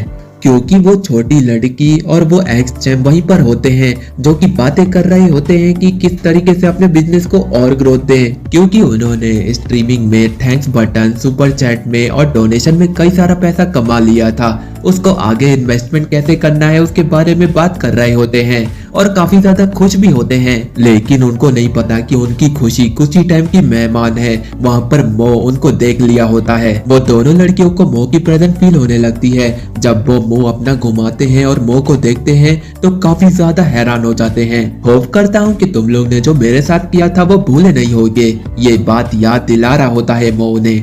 और आप लोग मो की स्माइल देखकर तो समझ ही सकते हैं कि वो कितना ज्यादा थ्रिल फील कर रहा है। वो छोटी लड़की अपने पैसे उठाती और अपने जेब में ठूसने लगती है। उसे देखकर उसे पुरानी बातें याद आने लगती है और कहती है कि ये बंदा यहाँ पर क्यों आया है। जाहिर सी बात है दीदी, आपसे बदला लेने के लिए आया है वो। और वो बिना टाइम वेस्ट करे मो की तरफ बढ़ जाती है, लेकिन इस बार मो तैयार होता है। वो एकदम शांत खड़ा होता है। मो यहाँ पर कोई भी मूवमेंट नहीं करता है। वो छोटी लड़की वही सेम मूव मो के ऊपर मारती है। वो रनिंग नहीं, उसकी छाती पर दे मारती है। वो थोड़ा सा दूर खिसक जाता है। यांग यांग यहाँ पर घबरा जाता है और अपने मास्टर को देखता है और उनसे पूछता है कि आप ठीक तो हो ना। अगर वो हिट किसी को भी लग जाती है तो वो वहीं पर नॉकआउट हो जाएगा, लेकिन मो के साथ ऐसा बिल्कुल भी नहीं होता है। बैडेस अंदाज में स्माइल करता है, लेकिन दूसरी तरफ वो लड़की बहुत ज्यादा कंफ्यूज होती है और सोचने लगती है कि उसने अपना अटैक बिल्कुल परफेक्ट किया, लेकिन अभी भी ये शांति से खड़ा है और कुछ भी बोल नहीं रहा है। वो दोबारा ये गलती नहीं दोहराने वाला था। उसे पता था कि ये चीजें जरूर होंगी, इसलिए वो अपने चेस्ट के मसल को और भी ज्यादा सख्त कर लेता है जिससे उसको इम्पैक्ट बिल्कुल भी ना हो। अब यहाँ पर फाइट शुरू होती है। मो सीधा उस लड़की की तरफ चार्ज कर देता है और मो उसके ऊपर पंचों की बरसात कर देता है। लड़की काफी ज्यादा घबरा जाती है। उसके पास कोई भी चारा नहीं होता है। वो अपने आप को ब्लॉक करने की पूरी कोशिश कर रही होती है, क्योंकि सीन यहाँ पर बिल्कुल अपोजिट हो गया है। उसे यांगजो का सिनेरियो याद आ रहा होता है कि वो उस केस में छोटा था और यांगजो बड़ा, और यहाँ पर उल्टा है, वो बड़ा और वो लड़की छोटी। दूसरी तरफ चुंगू अपने आप को बचाने के लिए थोड़ा दूर जाती है, इसलिए वो उसके ऊपर अपना क्लासिक किक का यूज करता है और वो हिट लगती भी है, लेकिन चुंगू अपने आप को बचाने के लिए मो के पैर को पकड़ लेती है। चुंगू का फेस गुस्से से भरा हुआ होता है, ना सिर्फ किक खाने की वजह से, इसलिए भी कि उसने उसे छोटा समझा और अंडर एस्टिमेट किया। चुंबू तुरंत अपना एल्बो मो के पैर पर मारती है और एक परफेक्ट स्पॉट पर, जिससे मो की हालत बहुत ज्यादा खराब हो जाती है। उस खो रहा होता है, लेकिन ऐसा बिल्कुल भी नहीं होता है, क्योंकि वो पहले वाला मो नहीं रहा। उसने अपने आप को ट्रेन किया और अपने आप को इतना ज्यादा ताकतवर बनाया कि वो किसी भी अपोनेंट का सामना कर सकता है। अब चुम्बू को लग रहा होता है कि वो पहले जैसा मो नहीं रहा, इसलिए उसे अपनी पूरी पावर लगानी होगी। मो का ध्यान तो अपने लेग पर होता है। चुम्बू इसी बात का फायदा उठाते हुए उसके ऊपर चार्ज कर देती है। वो सीधा एक रनिंग एल्बो उसके मुंह पर मारती है, फिर घुमाकर एक और एल्बो उसके मुंह पर मारती है और आखिर में स्पिनिंग एल्बो पूरी जोर लगाकर उसके पेट के साइड में दे मारा। यंग यंग को यहाँ पर घबराहट शुरू हो जाती है कि मास्टर सही तो होंगे ना, लेकिन यहाँ पर चुंगू काफी ज्यादा हैरान होती है कि इतने हिट्स के बाद तो मो को यहाँ पर गिर जाना चाहिए था, लेकिन वो अभी भी खड़ा होता है। तभी मो की वो क्रीपी स्माइल वापिस आ जाती है। उसे कोई भी फर्क नहीं पड़ा उसके अटैक से।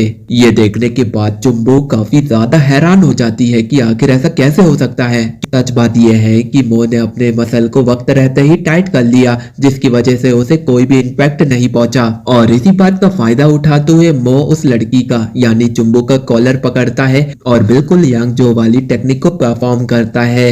चुंबू को उठाकर वहां पर पटक देता है और जब वो उसके चेहरे पर किक मारने के लिए आगे बढ़ता है तो चुंबू अपने आप को बचाने के लिए वहां से हट जाती है। उसकी मूवमेंट को देखने के बाद मो अपनी स्ट्रेटेजी को बदलता है। अपनी पूरी बॉडी का जो वेट होता है वो ट्रांसफर नीचे यानी कि अपर बॉडी में करता है और चुंबू के ऊपर चार्ज कर देता है, लेकिन वहां पर उसका प्लान बदल जाता है। वो अपनी अपर बॉडी का जो वेट होता है वो ट्रांसफर अपनी मिडिल बॉडी पर कर देता है, यानी कि वो यांगजो की तरह एक बॉडी स्लैम जुम्बो के ऊपर मारने वाला है और उस अटैक का इम्पैक्ट काफी ज्यादा हैवी होता है। जुम्बो काफी दूर जाकर गिरती है, लेकिन उसकी दोस्त उसे संभाल लेती है। जुम्बो की ये हालत देखकर उसे बहुत ज्यादा बुरा लगता है। वो गुस्से में मो के ऊपर चार्ज करती है और बिल्कुल वो अपनी पुरानी किक से किब्बा देख मो के ऊपर बरसाने लगती है, जैसे उसकी पिछली फाइट में हुआ था। मो उसके अटैक को ब्लॉक करते हुए बस एक ही बात सोच रहा होता है कि हमारे बीच का जो डिस्टेंस है उसे कम करना होगा। वो बिल्कुल वैसा ही करता है, अपनी पूरी बॉडी वेट को वो लेग्स में ट्रांसफर कर देता है, जिससे उसे स्पीड मिल जाती है। और बिल्कुल यहाँ पर मो का प्लान कामयाब होने लगता है। वो लड़की के ऊपर सीधा पंच मारने के लिए आगे बढ़ता है। भले ही वो लड़की ही क्यों ना हो, वो उसे एक बार में खत्म कर देना चाहता है, क्योंकि पिछली बार जुम्बो ने उसे रोक लिया था, लेकिन इस बार भी जुम्बो बीच में आ जाती है और उसे एक रनिंग एल्बो मारती है, जो कि उसके सीधा फेस पर हिट होता है, एक डायरेक्ट हिट। मो को तो कोई इम्पैक्ट फील नहीं हो रहा होता है। वो एक क्रीपी सी स्माइल देता है और अपना हाथ आगे बढ़ाता है, कुछ डर्टी सा सोचते हुए जुम्बो को पकड़ने वाला होता है। और इसी चीज को देखते हुए उसकी जो दोस्त होती है वो अपने किक को एक सॉलिड किक मो के मुंह में पड़ती है और उन दोनों को समझ में आ जाता है कि वो दोनों अकेले तो मो को नहीं हरा सकते, एक साथ मिलकर काम करना होगा। फिर दोनों टीम अप करते हैं और मो के ऊपर एक के बाद एक अटैक करने लगते हैं। मोन के पंच उसको ब्लॉक करते हुए पीछे हट जाता है, लेकिन उसके चेहरे पर वो रिलीफ होता है, क्योंकि उसने जो एक्सट्रीम हार्ड ट्रेनिंग की थी उसका फायदा उसे हो रहा होता है। अगर मो अपनी पहली वाली बॉडी के साथ इनसे रिवेंज लेने के लिए आता तो ये तो एक इम्पॉसिबल सिचुएशन बन जाती। तभी यांग यांग अपने मास्टर को कहता है कि उसे अपनी अटैक रेंज बढ़ाने का एक तरीका मिल गया है। मो ये बात सुनने के बाद स्माइल करता है और वो बिना कुछ कहे मो यांग यांग को बिना कुछ समझाए उसकी टेल को पकड़ता है और हेलीकॉप्टर की तरह घुमाने लगता है। Helicopter helicopter. मो ने चिल्लाते हुए कहता है कि अब बराबरी का मुकाबला होगा 2v2 और इतना बोलने के बाद मो उनके ऊपर चार्ज कर देता है। लड़कियां उसे देखने के बाद इतना ज्यादा शॉक्ड हो जाती है और कह रही होती है कि अब ये बंदा क्या करने वाला है। मो उनकी तरफ चार्ज करता है और वो यांग यांग को एक हथियार की तरह यूज करता है और लगातार उनके ऊपर मारता जाता है। जुम्बो अपनी हाइट का यूज करते हुए उसके अटैक से बचते हुए उसके हाथ पर एक अटैक करती है, जिससे मो के हाथ से यांग यांग छूट जाता है और उसे कह रही होती है ये चिप ट्रिक अपने पास ही रखो। लेकिन मो यहाँ पर हार नहीं मानता है। वो यांग यांग को मिड एयर में पकड़ता है और फिर से अटैक करने के लिए आगे बढ़ जाता है, लेकिन जुम्बो उसके अटैक से फिर से बचती है और एक जबरदस्त और पावरफुल अपरकट उसके मुंह पर मारती है। लेकिन आप लोगों को तो पता ही है कि मो यहाँ पर अपने जबड़े के मसल्स को बहुत ज्यादा स्ट्रॉन्ग कर लेता है, तो उसे कोई भी इम्पैक्ट नहीं पहुंचता है और उसी के साथ वो जुम्बो को एक हेडबट मारता है, जिससे जुम्बो जमीन में जाकर गिर जाती है सीधा मुंह के बल। दूसरी तरफ यांग यांग मिड एयर में होता है और उसका फायदा उठाते हुए वो तुरंत उस लड़की को एक ड्रैगन पंच मारता है, लेकिन उसकी बॉडी और साइज और पावर का बहुत ज्यादा डिफरेंस होता है, इसलिए वो लड़की उसे पकड़ती है और साइड में फेंक कर मो की तरफ एक रनिंग नी मारती है और इसका कोई भी फर्क नहीं पड़ता है। इसलिए वो मिड एयर में रुक जाती है और दूसरे पैरों का यूज करते हुए वो मो के हेड में एक किक मारती है, लेकिन यहाँ पर भी कोई फायदा नहीं होता है, क्योंकि मो ने उसकी किक को रोक लिया होता है और उसके पैरों को पकड़ लिया होता है। अब वो उसके पैरों को ट्विस्ट करता है, जिससे वो लड़की कुछ भी नहीं कर पा रही होती है। अब मो उसके दोनों पैर पकड़ लेता है और एक लॉक में डाल देता है। ये एक एशियंट लॉक होता है जिसमें दर्द इतना ज्यादा होता है कि कुछ ही सेकंड में वो लड़की वहां पर गिव अप कर देती है और कहती है कि तुम जीत गए। मो अपनी टाइट को ढीली छोड़ रहा होता है कि वो लड़की वहां पर ट्विस्ट होती है और उसे किक मारकर दूर हो जाती है। तो मो मुस्कुराते हुए कहता है कि अभी भी तुम में कुछ फाइट बची है, तो चलो करते हैं, और वो सीधा उसकी तरफ चार्ज कर देता है और वो लड़की अपने वॉलेट को उठाती है, उसमें से जितने भी पैसे होते हैं वो मो के मुंह पर मार देती है। क्योंकि वो मो का व्यू ब्लॉक करना चाहती थी, इसलिए जो भी उसके हाथ में आता है क्योंकि वो मो का व्यू ब्लॉक करना चाहती थी इसलिए उसके हाथ में जो भी कुछ आता है वो मो के ऊपर मार देती है। इसी मौके का वो फायदा उठाते हुए अपनी दोस्त को उठाती है और वहां से भाग जाती है, लेकिन मो को इससे कोई फर्क नहीं पड़ता है, क्योंकि उसने अपना आधा रिवेंज तो ले लिया होता है और जब वो अगली बार मिलेगी तो वो उसे एक और अच्छा सबक सिखाएगा। दूसरी तरफ यांग जो वो एक सेंटर पर जाता है जहां पर हार जाता है, उसे बहुत ज्यादा गुस्सा आ रहा होता है मो के ऊपर।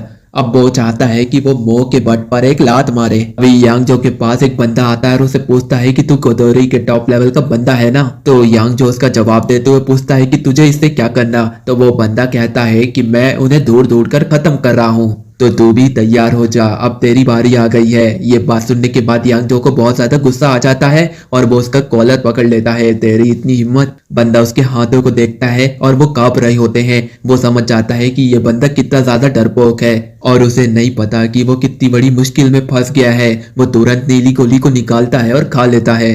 यांगजो उसके ऊपर पंच मारने के लिए आगे बढ़ रहा होता है। बंदा कहता है कि ये गलती मत करना, लेकिन यांगजो उसकी बातें नहीं सुनता है और उसे उसका खामियाजा भुगतना पड़ता है। वो बंदा उसे ऐसा पंच मारता है जिससे वो सीधा एक दीवार में जाकर टकराता है और उसका गेम वहीं पर खत्म हो जाता है।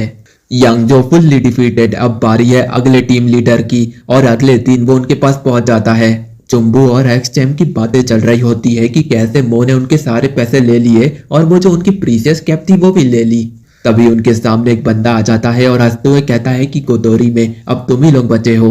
अगर मैं तुम लोग को खत्म कर देता हूँ तो गोदोरी पूरी तरीके से फिनिश हो जाएगी। इतना बोलने के बाद वो बंदा नीली पिल को निकालता है और खा लेता है। चुम्बू से पूछ रही होती है कि तुझे क्या चाहिए, लेकिन वो बंदा ध्यान नहीं देता है उनकी बातों पर और अटैक करने के लिए आगे बढ़ जाता है।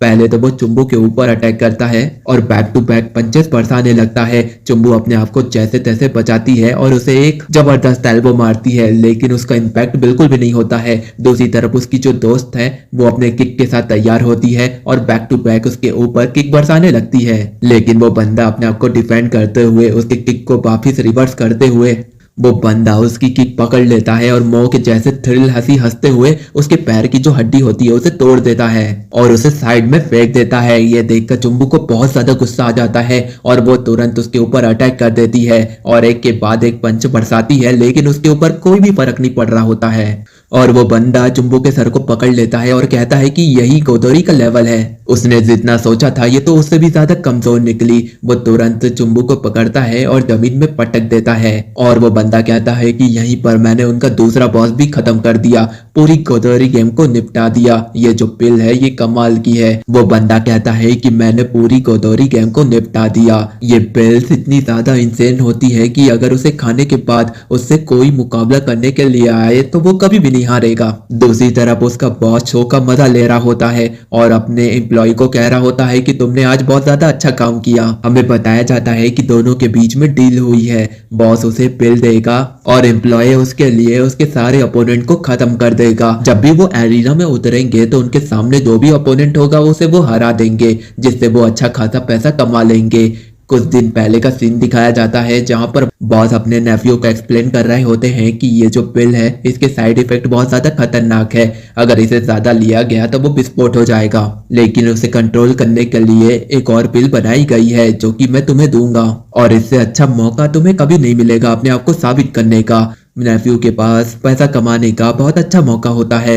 दूसरी तरफ जो मो है वो उस इलाके में पहुंच जाता है जहां पर वो चैंप और चुम्बू रहते हैं। कुछ दिन पहले का सीन दिखाया जाता है जहां पर मो अपनी कैप किम को दिखा रहा होता है। किम उस कैप को देखने के बाद पहचान लेती है कि ये तो विसल हाई स्कूल है। मो से कहता है कि तुम स्कूल के रास्ते का मैप तुम मुझे बनाकर दे दोगी, तो किम उसके सामने एक शर्त रखती है कि यांग यांग उसके साथ पूरे एक दिन के लिए रहेगा। इस बात से मो को तो कोई परेशानी नहीं होती। किम काफी ज्यादा खुश हो जाती है, लेकिन वो उसकी एक और हेल्प करती है कि अपने फोन में जीपीएस ट्रैक ऑन करके दे देती है जिससे वो रास्ते का पता लगा लेगा, लेकिन उसकी समझ में नहीं आता कि उसे यूज कैसे किया जा सकता है। तो वो यांग यांग को अपने साथ लेकर जाता है और वो उसी जगह पर पहुंच जाता है अपनी कैब के साथ। तभी उसे वो लड़की दिखती है और उसे वो कैब दे देता है। वो एक्स चैंप लड़की मो को अपनी पूरी स्टोरी सुनाती है और उसे अपने स्कूल के मेडिकल प्राइमरी सेक्शन में लेके जाती है जहां पर चुम्बू एडमिट होती है। अभी कुछ दिन पहले ये तीनों एक दूसरे के जान के दुश्मन थे, लेकिन अब अच्छे से मिल रहे होते हैं। मो उनसे पूछता है कि ऐसा क्या हुआ और वो एक्स चैंप लड़की बता रही होती है कि जब वो स्टिक पर वॉक कर रहे थे तभी अचानक से एक अजीब सा बंदा आ गया और उनकी हालत ऐसी करके चला गया। तभी उसे बहुत ज्यादा गुस्सा आया और वो कॉप्स में जाकर उसकी रिपोर्ट लिखा दी। तभी वहां पर एक आवाज आती है कि ये और कोई नहीं जून है। यांग जो मो को देखने के बाद उसका रिएक्शन कुछ ऐसा होता है कि ये तू है कमीने, तू यहाँ पर क्या कर रहा है? हमारी फाइट तो सुलझ गई थी, तूने तो मुझे हरा दिया था, अब तू वापस क्यों लौट गया है?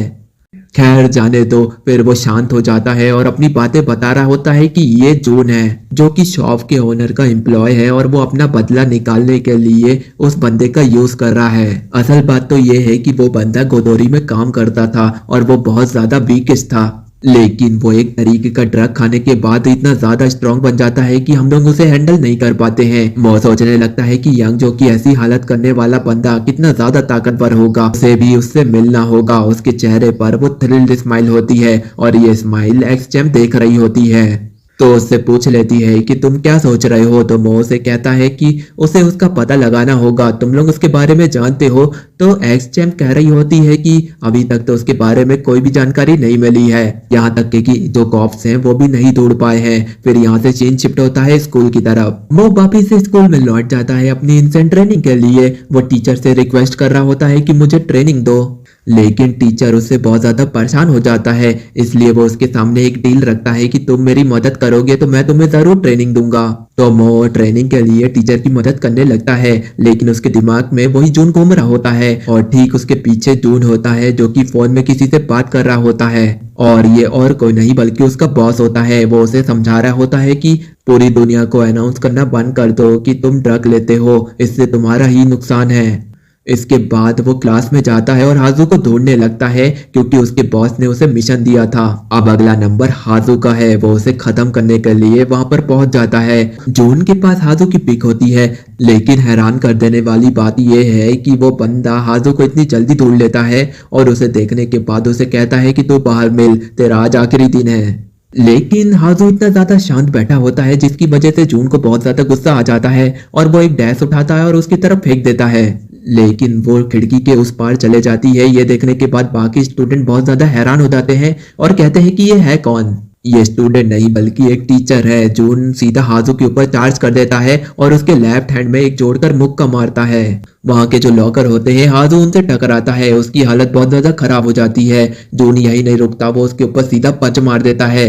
हाजू जैसे तैसे बचाता है और वो इतना ज्यादा ताकतवर पंच होता है जो कि लॉकर के आर पार चले जाता है। हाजू से बचते हुए उसके गले पर एक पंच मारता है, उसकी हालत बहुत ज्यादा बिगड़ जाती है। लेकिन जून वहां पर स्माइल करता है और कहता है कि तुम में इतना ही दम है। और इतना बोलने के बाद हाजू को बहुत ज्यादा गुस्सा आ जाता है और वो एक अपर कट उसे मारता है, लेकिन उसका कोई भी इम्पैक्ट उसे नहीं होता है। वो हाजू का हाथ पकड़ता है और उसके गिरफ्त को जोर से दबा देता है। हाजू की हालत तो बहुत ज्यादा खराब हो जाती है। जून वहां पर मुस्कुरा रहा होता है और शोर इतना ज्यादा होता है कि खांग और उसकी जो क्रश है सन वहां पर आ जाती हैं और वो देखते हैं कि जो सन का ब्रदर है वो वहां पर फाइट कर रहा है और उसके ऊपर अनजान सा बंदा उसके हाथों को तोड़ रहा है। ये देखकर उसे बहुत ज्यादा गुस्सा आ जाता है। वो अपनी स्लीपर उतारती है और उसकी पीठ पर दे मारती है। ये देखकर हाजू कहता है कि ये तुमने क्या कर दिया, तुम इस मैटर से दूर रहो। लेकिन जून को कोई फर्क नहीं पड़ता है। वो हाजू की सिस्टर के पास जाता है और उसे पंच मारने ही वाला होता है कि खांग इंटरफेयर करता है और उसे बचा लेता है। पर असल में यहाँ पर वक्त रहते हाजू वहां पर आ जाता है और उसके हैंड को ब्लॉक कर लेता है, जिससे जून का पंच वहीं पर रुक जाता है। क्योंकि यहाँ पर खांग और हाजू बहुत ज्यादा गुस्से में आ जाते हैं क्योंकि यहाँ पर उनकी प्यारी सन के ऊपर उस बंदे ने हाथ उठा दिया होता है। दूसरी तरफ जो बाहर पर स्टूडेंट होते हैं वो कह रहे होते हैं कि थर्ड ईयर क्लास में तो फाइट शुरू हो गई है। ये बात सुनने के बाद जो पीटी टीचर होते हैं वो दौड़े दौड़े उन्हें रोकने के लिए वहां से निकल जाते हैं और ये बात सुनने के बाद जो मो है वो थोड़ा सा कंफ्यूज होता है, लेकिन वो बॉक्स को फेंकता है और कहता है कि मैं फाइट को मिस नहीं करने वाला। वहीं पर यांग यांग निकलता है और कहता है कि ये तो वही एनर्जी है जिसे उसने पहले स्मेल किया था। Back to the fight. खांग के ऊपर जून अपने पंचेस को लैंड करने की पूरी कोशिश करता है। खांग उसके हर एक पंचेस से एक के बाद एक बच जाता है। इन चीजों की वजह से जून को बहुत ज्यादा फ्रस्ट्रेशन होता है और वो तुरंत अपने सूमो अटैक के लिए तैयार हो जाता है। वो कोशिश करता है कि खांग को वो कसकर पकड़ लेगा और दबाकर उसकी सारी हड्डियां तोड़ देगा, लेकिन उसका ध्यान पीछे नहीं होता है। इसका फायदा उठाते हुए हाजू उसके पैर पर किक मारता है, जिसकी वजह से जून घुटनों के बल बैठ जाता है और काफी ज्यादा गुस्सा करने लगता है। और वो हाजू की तरफ देख ही रहा होता है कि खांग अपनी दोनों उंगलियों को उसकी आंखों में घुसेड़ देता है और कहता है कि तुम्हें यहाँ पर भी ध्यान देना चाहिए। तुम हो तो बहुत ज्यादा स्ट्रांग, लेकिन पावर मैटर नहीं करती, दिमाग मैटर करता है और नंबर्स मैटर करते हैं। ये सुनने के बाद वो बहुत ज्यादा फ्रस्ट्रेटेड हो जाता है और गुस्से में खड़े हो जाता है और जोर से चिल्लाते हुए डोर की तरफ भागने लगता है। वहीं पर कुछ स्टूडेंट होते हैं वो काफी ज्यादा घबरा जाते हैं। उन्हें लग रहा होता है कि ये बंदा उनकी तरफ आ रहा है, लेकिन जो जून है वो एक टकले बंदे के पास जाता है और उसे डिमांड कर रहा होता है कि उसे और ज्यादा पिल दे दो। और ये और कोई नहीं बल्कि वो पर्पल हुडी वाला बॉस होता है और वो उसे कह रहा होता है कि तुम मुझे यहाँ पर इंक्लूड क्यों कर रहे हो, तुम मुझे फंसाने की कोशिश मत करो। तभी हाजू की नजर उस पर जाती है और वो पहचान लेता है कि यही वो बंदा है जिसने उसकी बहन को परेशान किया था। अब तो वो बंदा गया, वो टकला बंदा सोचने लगता है कि यहाँ पर उसने मिस फैलाई दिया है। अगर उसने यहाँ पर कुछ भी नहीं किया तो उसकी हालत पिछले से भी ज्यादा बुरी होगी। इसलिए वो पिल निकालता है और उसके मुंह पर ठूस देता है और कहता है कि मुझे बचाओ। वो कहता है कि आपको टेंशन लेने की कोई जरूरत नहीं है। दूसरी तरफ हाजू कह रहा होता है कि आज मैटर खत्म ही कर देंगे और वो तुरंत हमला करने के लिए आगे बढ़ ही रहा होता है और उसे एक करारा पंच पड़ता है जिससे वो दूर जाकर गिरता है। खांग उसे देख रहा होता है, तभी वो मुंडी उसकी तरफ करता है। खांग के साथ भी वही चीजें होती हैं, वो भी दूर जाकर गिरता है। अब वो पर्पल मॉन्स्टर सन की तरफ बढ़ रहा होता है और उसकी तरफ हाथ बढ़ा ही रहा होता है कि वहां पर पीटी टीचर आ जाते हैं और वो काफी ज्यादा गुस्से में होते हैं कि मेरे स्टूडेंट को छूना मतलब मौत से टक्कर लेना, और कहते हैं कि आज तुझे मैं सबक सिखाने वाला हूँ। आज उनके पास एक मौका है, वो अपने स्टूडेंट को बचाए और उनके लिए एक इंस्पिरेशन बने।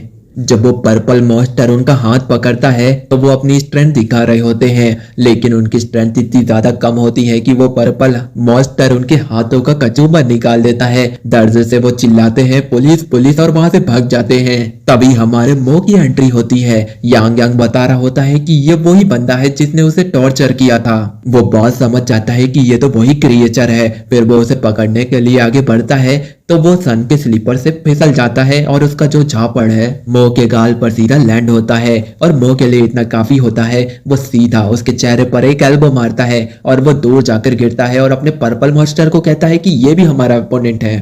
तभी वो पर्पल मॉन्स्टर मो के ऊपर हमला करने लगता है और मो का एक ही रूल है, वो पहले पंच खाएगा फिर उसके बाद अटैक करेगा। लेकिन यांग यांग अपने औ को निकाल लेता है और जितनी भी माना उस पर्पल मॉन्स्टर के अंदर होती है वो उसे सोख लेता है। यहाँ पर जून की एनर्जी खत्म हो जाती है, वो नॉर्मल हो जाता है और उसका पंच मो को जाकर लगता है, लेकिन इससे कोई इम्पैक्ट मो को नहीं होता है। मो उसके ऊपर हमला करने लगता है और उसे कुछ ही सेकंड में निपटा देता है। साथ ही वो कंप्लेन कर रहा होता है कि ये भी कोई फाइट हुई, ये तो बहुत ज्यादा कमजोर है। और यांग यांग उस माना को अपने हाथ में लेता है और कहता है कि ये तो फैमिलियर है। मो तुरंत यांग यांग को कमांड देता है कि ये जो तुम्हारे हाथ में माना है ये उसको लौटा दो। यांग यांग समझाने की कोशिश करता है कि ये माना बहुत ज्यादा जबरदस्त है और ये अर्थ में कहीं नहीं मिलता, इसकी पावर बेमिसाल है। मो से पूछता है कि ये आखिरी माना बचा है तो यांग यांग कहता है कि हाँ ये आखिरी माना बचा है, इसका यूज आप ही कर सकते हो, ये बहुत ज्यादा पावरफुल है। किसी अर्थ के वीकलिंग के हाथों पे चला गया तो वो और भी ज्यादा स्ट्रांग बन जाएगा।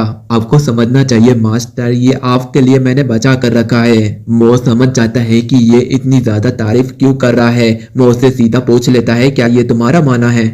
तो यांग यांग कहता है कि आपको कैसे पता चला मास्टर, और वो ब्लश करते हुए कहता है कि हाँ ये मेरा है। तो मो कहता है कि लौटा दो उसको। फिर हमें मो के एक इंसिडेंट के बारे में बताया जाता है कि वो कुछ समय पहले एक प्लेनेट में साइक्लोन कॉप्स नाम के एक जाइंट से फाइट कर रहा था जो कि काफी ज्यादा पावरफुल था और उससे हाइट में 2 गुना था। वो साइक्लोन कॉप्स मो के ऊपर वो बेसबॉल बैट मारता है, लेकिन उसका इम्पैक्ट मो के ऊपर बिल्कुल भी नहीं होता है। वो अपने पंच से एक ही बार में उसकी हालत खराब कर देता है, बिल्कुल एक वन पंच मैन की तरह। फिर साइक्लोन क्लब वहां पर नॉर्मल हो जाता है और वो मुंह बनाने लगता है। मो से कह रहा होता है कि तुम में बिल्कुल भी दम नहीं है, अपने आप को ट्रेन करो और पावरफुल बनाओ, फिर मुझसे लड़ो, उसके बाद मैं तुम्हारे प्लेनेट पे आऊंगा। मो उसे चिढ़ाने के बाद वहां से चले जाता है। फिर हमें उस माना स्टोन की हिस्ट्री बताई जाती है कि जो यांग यांग है उसने उस धरती का एक स्टोन उठाया, उसे चूरा चूरा बनाने के बाद अपने अंदर की जो मैजिकल पावर थी उससे दोनों को मिक्स कर दिया, जिससे अलग तरीके की पावर बन गई और वो मो को दे देता है। मो से लेने के बाद उस साइक्लोन क्रॉप्स के पास जाता है। जब उससे फाइट करने के बाद वो वापिस अपने प्लेनेट पर लौटता है तो वो बताता है कि जो तुमने माना रॉक्स दिया था वो तो बड़े कमाल का है, उसकी पावर 4 गुना ज्यादा बढ़ गई थी। उसके बाद मो अपने आप को एंटरटेन करने के लिए उस मैजिक स्टोन का यूज करता है। वो हर एक प्लेनेट पे जाता है और हर एक क्रिएचर के ऊपर उस मैजिक स्टोन का यूज करता है।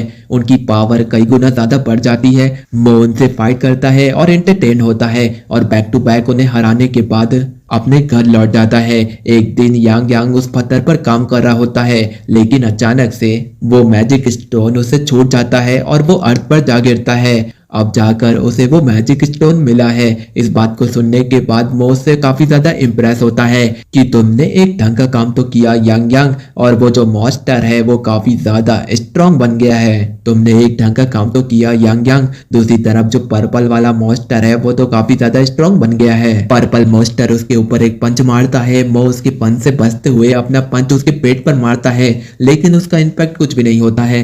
वो समझ जाता है कि मैजिक स्टोन की पावर कई गुना ज्यादा बढ़ गई है। उसके पंचेस का कोई भी इम्पैक्ट उसके ऊपर नहीं हो रहा है। वो पर्पल मॉन्स्टर इतना ज्यादा ताकतवर होता है कि वो अपने दोनों हाथ जब जमीन में मारता है तो वो पूरा स्कूल वहां पर हिलने लगता है, मानो जैसे वहां पर अर्थक्वेक आ गया हो। सन यांग यांग वहां पर ऊपर फ्लोट कर रहे होते हैं। मो भी वहीं पर फ्लोट करते हुए उसके ऊपर अटैक करने की कोशिश करता है, लेकिन वो पर्पल मॉन्स्टर उसका कॉलर पकड़ता है और उसे दूर फेंक देता है। मो एक दीवार से टकराता है। यांग यांग उससे आकर पूछता है कि मास्टर आप ठीक तो हो ना। मो उससे पूछता है कि ये मैजिक स्टोन की पावर कब खत्म होगी। यांग यांग उसे बताता है कि उसकी माना को सेंस करने के बाद उसे लगता है कि 5 मिनट में उसके अंदर की जितनी भी माना है वो खत्म हो जाएगी। बस मुझे 5 मिनट तक उसे संभालना है। तो यांग यांग उसे कहता है कि आपकी हालत नहीं है कि आप उसके सामने 5 मिनट भी टिक पाए। असल में मो की ये परेशानी नहीं होती है, बल्कि उसका 5 मिनट में जो एंटरटेनमेंट खत्म हो जाएगा ये उसे परेशान कर रहा होता है। दूसरी तरफ उस नेफ्यू के अंकल उन्हें ही वो मैजिक माना स्टोन मिला होता है और वो उसका एक के बाद एक यूज कर रहे होते हैं।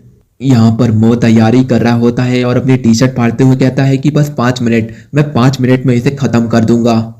फाइट इतनी ज्यादा इंटरेस्टिंग हो जाती है कि मो अपने राइट हैंड में अपनी पूरी पावर को इकट्ठा करने लगता है, लेकिन पहले उसे उसका वीक पॉइंट ढूंढना होगा और उसे अपनी ट्रेनिंग याद आ रही होती है कि वो अपने मसल को किस तरीके से कंट्रोल करता है। कभी अपने मसल पर पूरी पावर एक साथ इकट्ठा कर लेता है तो कभी उसे वीक बना देता है। वो अपनी डेंसिटी को इतना ज्यादा कंट्रोल कर सकता है कि वो 150 टाइम्स उसी पावर के साथ अपने अपोनेंट के ऊपर पंचेस मार सकता है। वो कहता है कि उस मॉन्स्टर को वो एक ही ब्लो में खत्म कर देगा। तभी यांग यांग उसे चिल्लाता है और कहता है कि मास्टर सामने देखो, और वो पर्पल मॉन्स्टर उसके ऊपर पंच मार चुका होता है। वो उससे 1 इंच से बचता है और अपनी सारी पावर अपने राइट हैंड में इकट्ठा करने लगता है, लेकिन वो काउंटर नहीं कर पा रहा होता है। इसलिए पर्पल मॉन्स्टर उसका सर पकड़ता है और दीवार में फेंक देता है। वो इतनी जोर से दीवार में टकराता है, उसकी हालत बहुत ज्यादा खराब हो जाती है, लेकिन वो गिव अप नहीं करता है और अपने राइट हैंड में पावर इकट्ठा कर रहा होता है। पर्पल मॉन्स्टर उसकी तरफ बढ़ रहा होता है। मो ने अपने हाथों में पावर इकट्ठा कर ली होती है। दोनों पंच करते हैं, जिसकी वजह से दोनों का पंच एक साथ टकराता है और वहां पर एक इंपैक्ट क्रिएट होता है। वहां की जितनी भी विंडोज होती है वो पूरी टूट जाती है, लेकिन यहाँ पे वो मॉन्स्टर नहीं रुकता है और मो भी नहीं रुकता है। दोनों एक दूसरे पर पंच लैंड कर रहे होते हैं और मो कह रहा होता है कि बस थोड़े ही देर में 5 मिनट खत्म हो जाएंगे। मो उस पर डोमिनेट कर रहा होता है, लेकिन पर्पल मॉन्स्टर को लग रहा होता है कि वो यहाँ पर जीत जाएगा। मो कहता है कि ये तुम्हारी गलतफहमी है। मो आखिरी पंच उसके पेट पर लैंड करता है। वो पर्पल मॉन्स्टर दीवार को तोड़ते हुए ग्राउंड में जा गिरता है। ब्लास्ट इतना बड़ा होता है कि वहां के स्टूडेंट बहुत ज्यादा घबराने लगते हैं। तभी वहां पर पीटी टीचर अपने साथ पुलिस को लेकर आता है। वो पर्पल मॉन्स्टर वहां पर नॉर्मल हो जाता है और वहां पर एम्बुलेंस को बुलाया जाता है। वो बिल्कुल ठीक होता है। दूसरी तरफ जो यांग यांग है उसे वो टकला बंदा उठा कर ले जाने की कोशिश करता है, लेकिन इस बार यांग यांग अपने आप को बचा लेता है और वो कह रहा होता है कि अगर वो मैजिक माना स्टोन उसके पास होता तो इसकी इस हरकत पर वो उसे एक ही सेकंड पर डिस्ट्रॉय कर देता, लेकिन जाने दो, वो बिल्कुल ठीक है। फिर वो मास्टर के पास जाता है और देखता है कि उनकी हालत तो बहुत ज्यादा खराब है, लेकिन वो स्माइल करते हुए कहता है कि तुम्हारे पास वो मैजिक माना स्टोन अभी भी है, क्योंकि उसे बचा कर रखो। मैं बहुत ज्यादा स्ट्रांग बन गया हूँ और मुझे एक और मॉन्स्टर को फाइंड आउट करना होगा और उससे अगली बैटल के लिए तैयारी करनी होगी। फिर बॉस को दिखाया जाता है जो कि मैजिक माना स्टोन को पीस रहा होता है और उन्हीं से वो पिल्स बनाता है। तभी वहां पर उसका नेफ्यू आ जाता है चिल्लाते हुए और कहता है कि एटलीस्ट मुझे 3 पिल्स तो मिलनी चाहिए, जिसकी वजह से मेरा जो एम्प्लॉय है वो तो वहां पर हार गया। मेरे पास कोई भी चारा नहीं है, आप मुझे और भी ज्यादा पिल दो। बॉस के तो कुछ भी समझ में नहीं आ रहा होता है कि उसका नेफ्यू क्या बात कर रहा है। तभी वो जगह हिलने लगती है और डोर खुलता है तो वहां से मो आ जाता है और कहता है कि मेरा नेक्स्ट अपोनेंट मेरे सामने लाओ। तो बॉस उससे पूछते हैं कि जो बाहर पे ट्रूप्स थे उनका क्या हुआ। मो बताता है कि उन्हें तो मैंने कब का खत्म कर दिया, तुम्हारे पास सबसे ज्यादा स्ट्रॉन्ग जो भी बंदा है उसको मेरे सामने लेकर आओ, मैं तैयार हूँ फाइट के लिए। इसी के साथ ये जो लेटेस्ट चैप्टर था यहाँ पर खत्म होता है। ये चैप्टर्स वीकली आते हैं, मैं इन्हें एक एक करके तो एक्सप्लेन नहीं कर सकता, लेकिन एक साथ कर सकता हूँ। जैसे ही कई सारे चैप्टर्स आ जाएंगे तो मैं एक प्रॉपर वीडियो बनाकर अपलोड कर दूंगा। अगर आप लोगों को पसंद आया तो बिल्कुल लाइक करने में कोई कमी नहीं रखना। तो मिलते हैं अगली वीडियो पर।